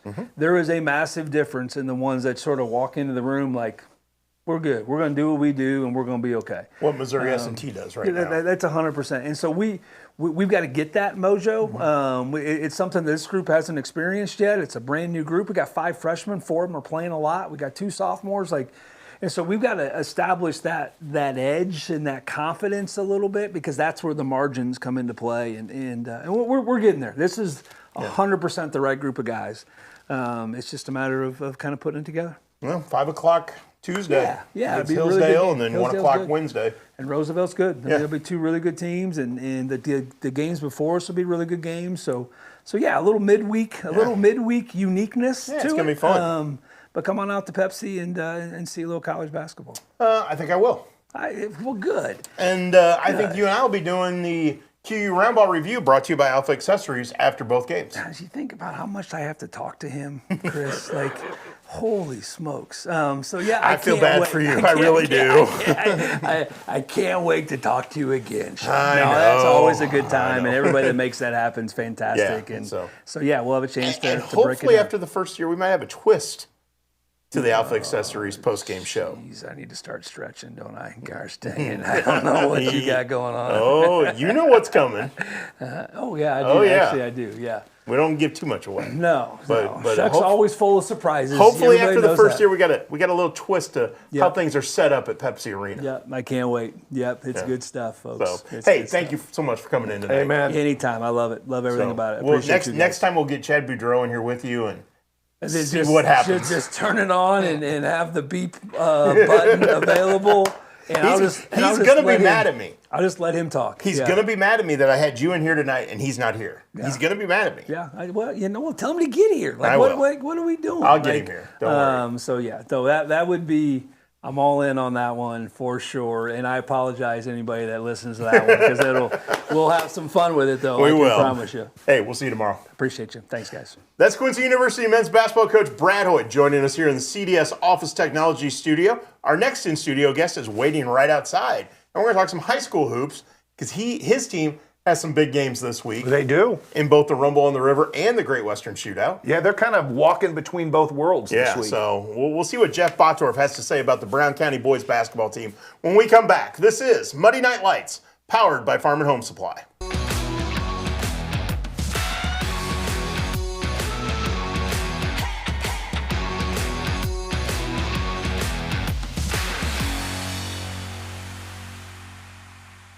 Does the thought of retirement overwhelm you?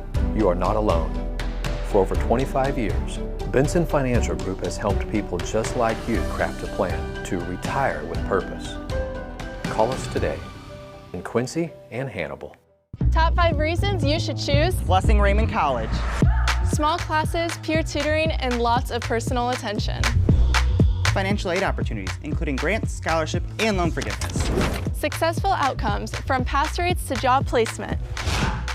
Hands-on learning, clinical experience at multiple sites, and no wait list. The Simulation Center. Master clinical skills in this state-of-the-art facility. Be ready for anything. What are you waiting for? Enroll with Blessing Raymond College today.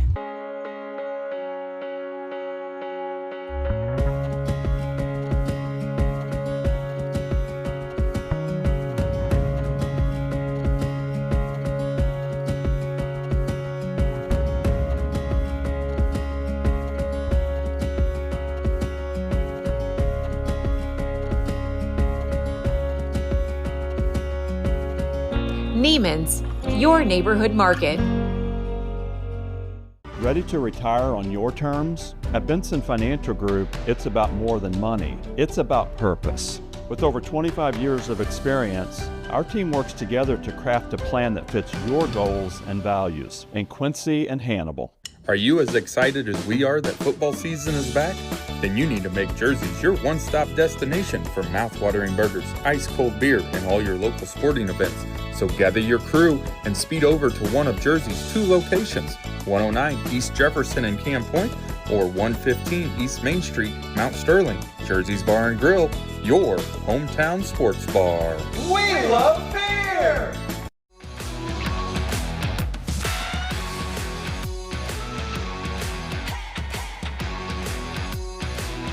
Welcome back to Muddy Night Lights, powered by Farm and Home Supply. I'm Matt Shuckman. He's Chris Dewar. We are coming to you from the CDS Office Technology Studio in downtown Quincy. Brad Hoyt was a joy and a delight, and I'm going to give him a lot of grief just for being Brad Hoyt. Well, and you do that, and he does that back. He does. I do think it's very cool that we have sort of an unconventional week with them playing a 1 o'clock game on Wednesday. Yeah, I think it's going to be interesting. I'm interested to see what the crowds will be like. With a 5 o'clock start on Tuesday and a 1 o'clock start on Wednesday, will we get some, like they want it to be youth day. So will some kids who, can they get out of school because of finals, because of other things going on? We saw how much of a success Kids Day was at WIU. We did.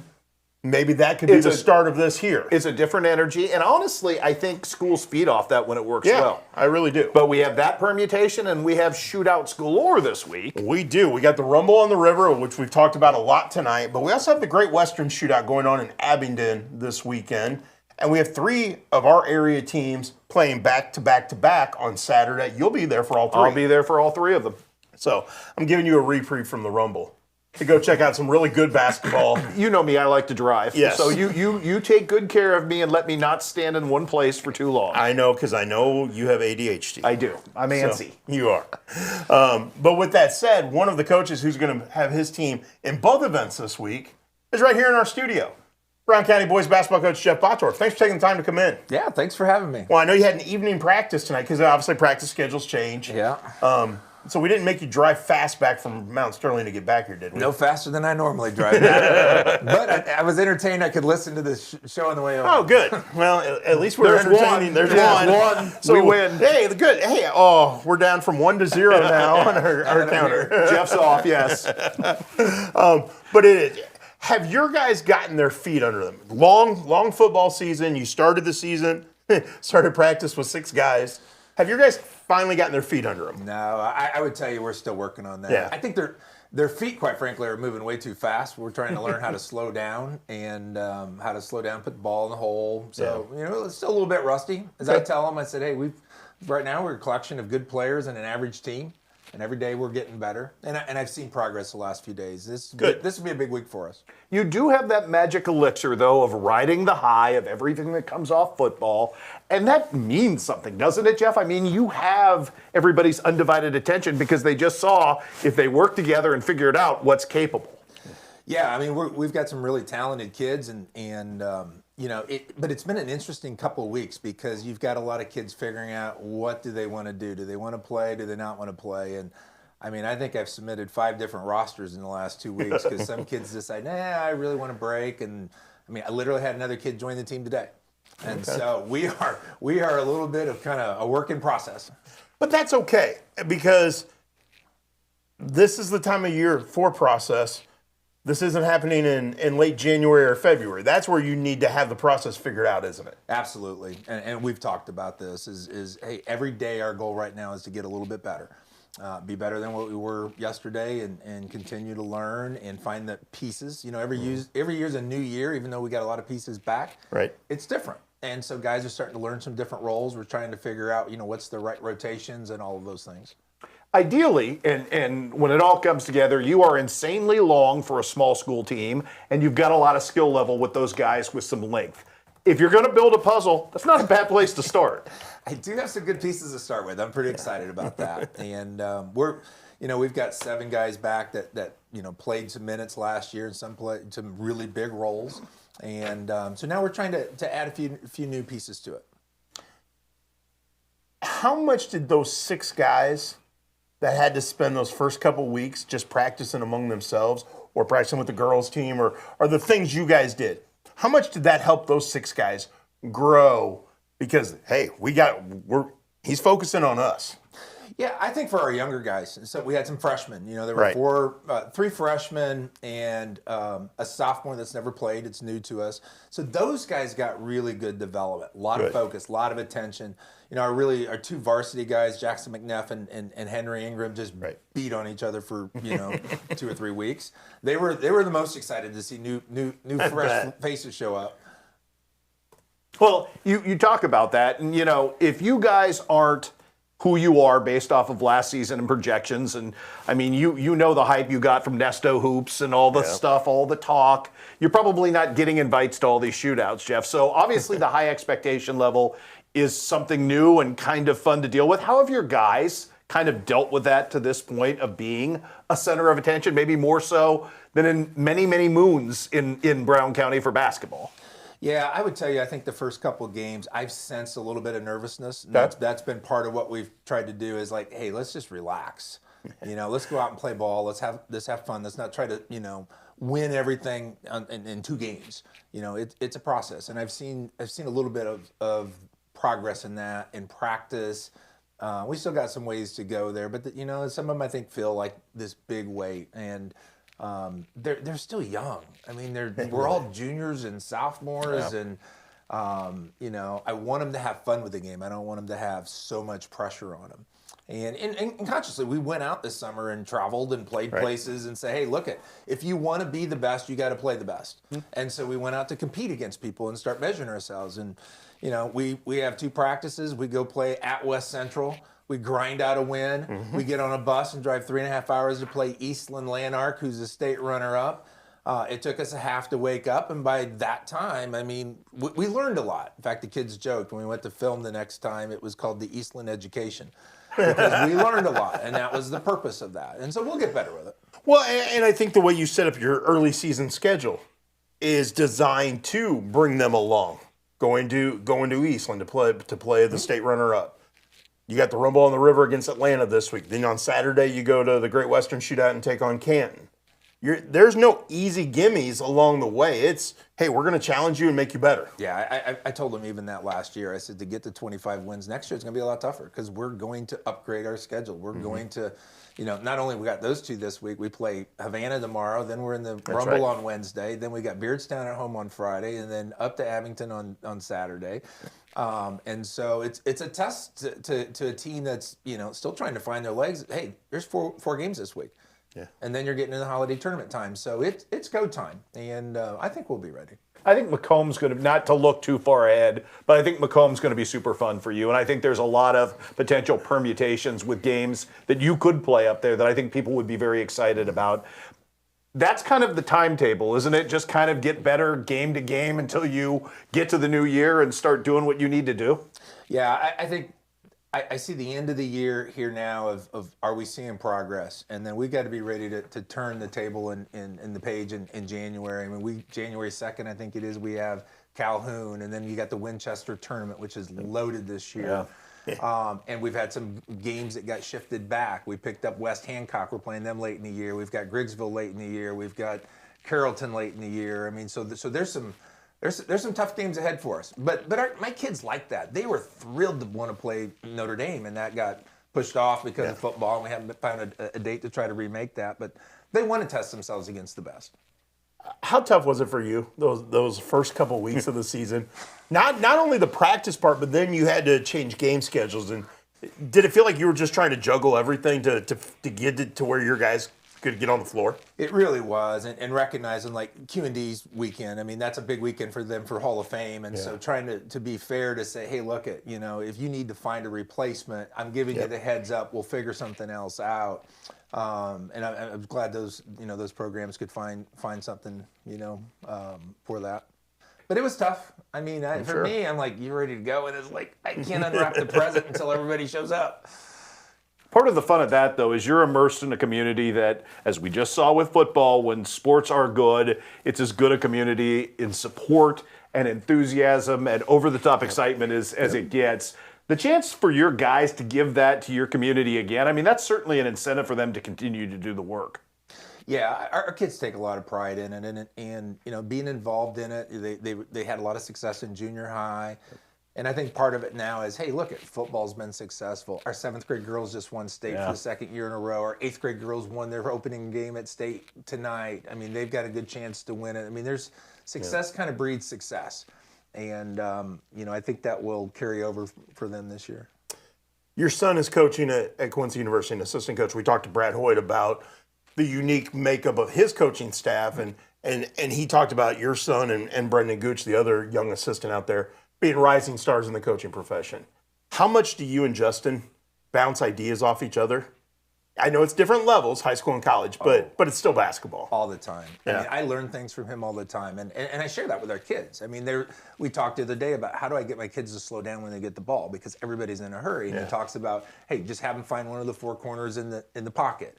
And we talked about defensive strategies and lots of different things. And so I really cherish the times to just sit around the living room and talk hoops.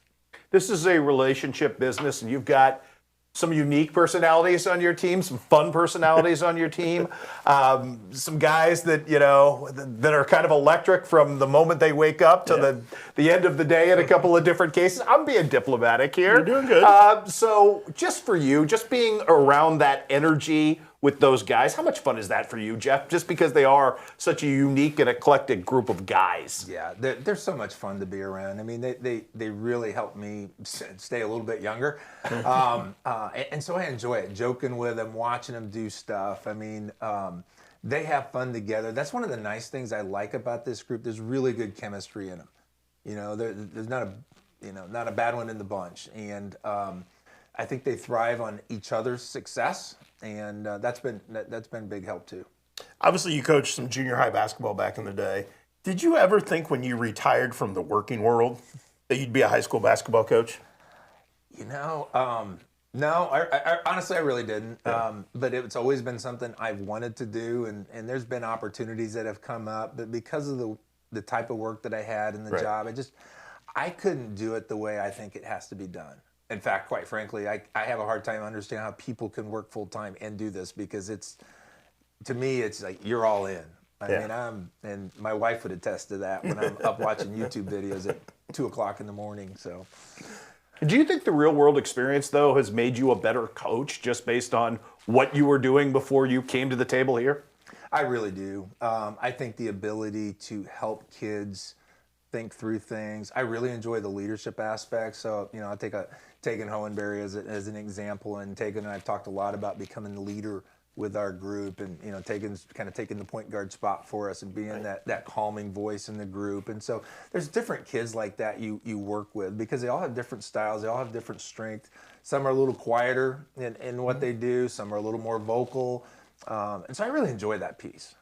Well, and you guys obviously had a lot of success last year. I think a lot of success is brewing this year. You just got to get through the process.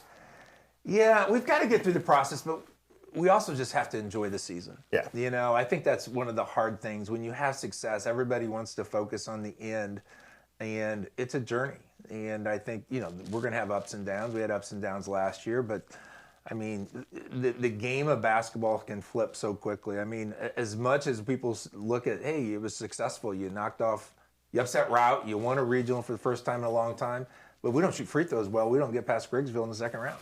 Yeah, true. So it's a fine line, and so details really matter, and that's one of the things we're talking about is how do we hone in on the details now.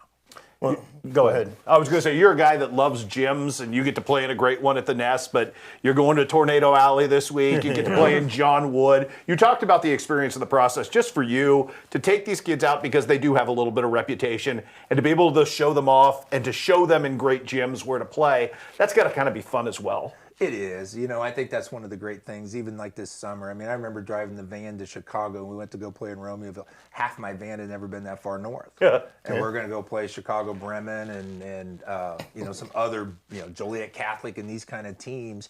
And I think it was good for them to experience that and see a bigger world. You can be really good in your area, but when you get out, it's a big world out there.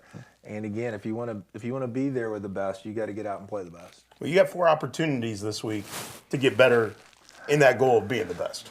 We really do. And I'm a big believer. You just got to focus on going 1-0, and all we've talked about to this point is Havana.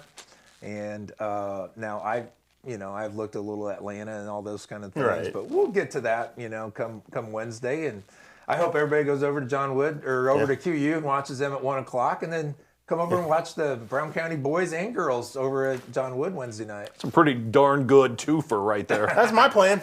That's my plan too. So, well, thank you for taking the time to come in tonight. Really appreciate that. Yeah, thanks for having me. And we look forward to seeing you at John Wood on Wednesday, and he'll see you in Abingdon on Saturday. All right. Sounds great. Thanks, guys. Awesome. Thanks, Coach. That was Jeff Bottorff, the head coach of the Brown County boys basketball team, joining us here in the CDS Office Technology studio. When we come back, we're going to shuck them up. About time. So stick around. This is Muddy Night Lights, powered by Farm and Home Supply.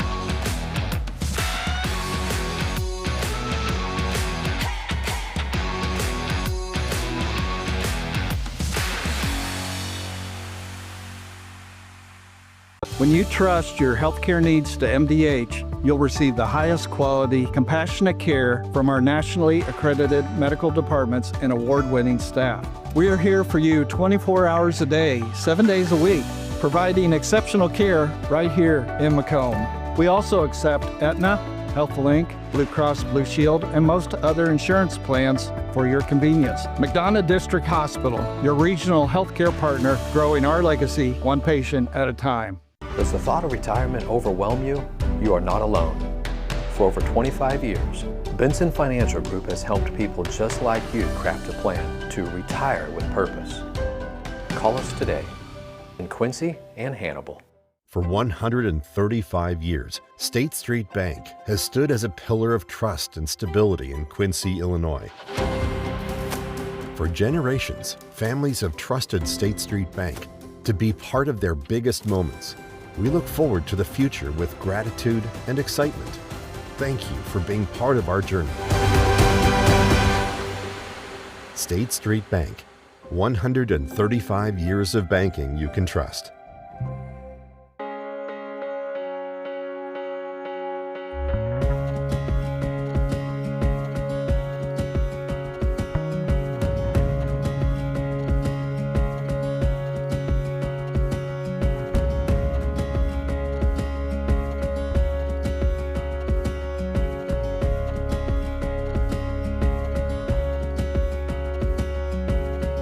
Neiman's, your neighborhood market.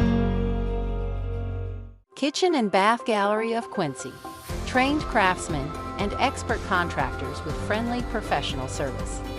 Our design team helps with every step of the process, guiding you from a vision to reality with uncompromised service.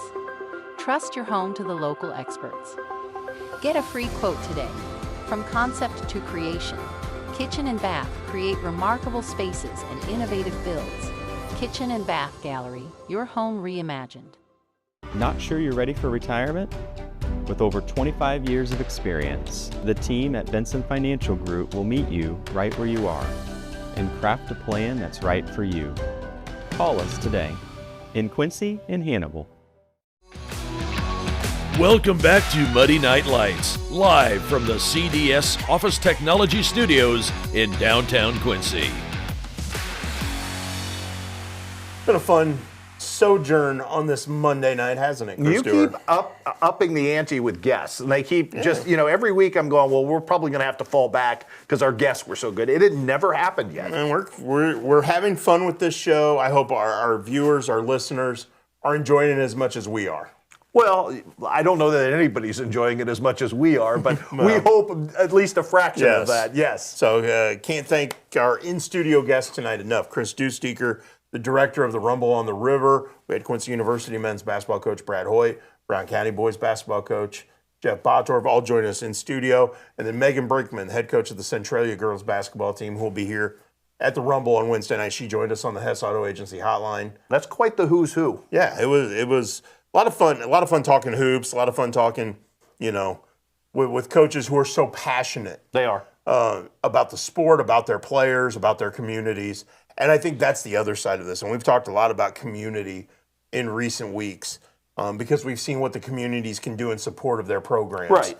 These are coaches, and we have them all throughout the area, who are passionate not just about the sport, but about being part of the community as well. And I think they all get it, that it's about kids/young people. In Brad Hoyt's case, again, I was struck by the question you asked about the Australians, because we just think basketball. We don't think the logistics of, here are two guys half a world away from home during the holidays.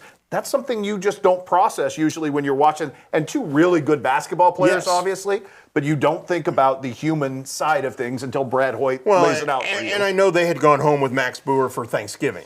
So I had a feeling they might be at least Tiernan Steins might be doing that at Christmas, but I wasn't sure because I don't know how the flights work. When you have a 7-day window, can you and cost and there's so many things involved in that. And that's a day and a half on a plane each way right. at least. Yeah. So, and again, I didn't know that Tiernan's mom was in town and that she stayed at Airbnb and had the team over and cooked for him.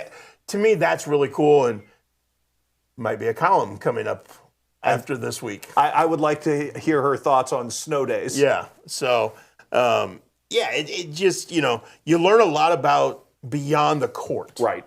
When we have these conversations. And to me, that's the best part of this. It is, because we all obsess about wins and losses in the moment, but it is the journey. Yeah, it really is.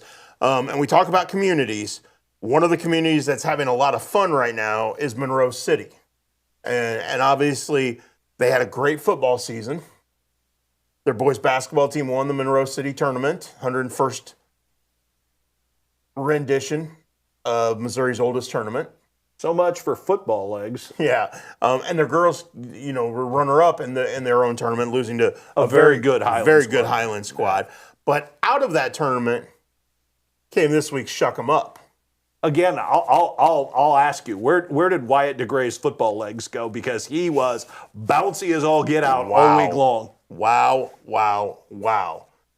Let's go to it. Shuck 'em Up, brought to you by Platt Daddy Barbecue, featuring Monroe City's Wyatt DeGray. And Oink Dust.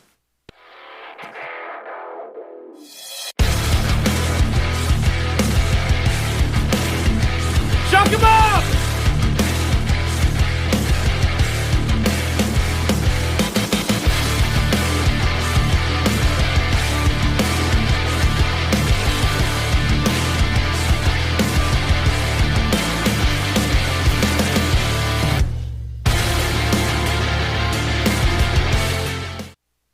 I know we have a lot of players in the area who can get above the rim. Yes. We were talking off camera with Jeff Botorf about Jackson McNeff and his ability to get Michael Cassing can get above the rim for Brown County.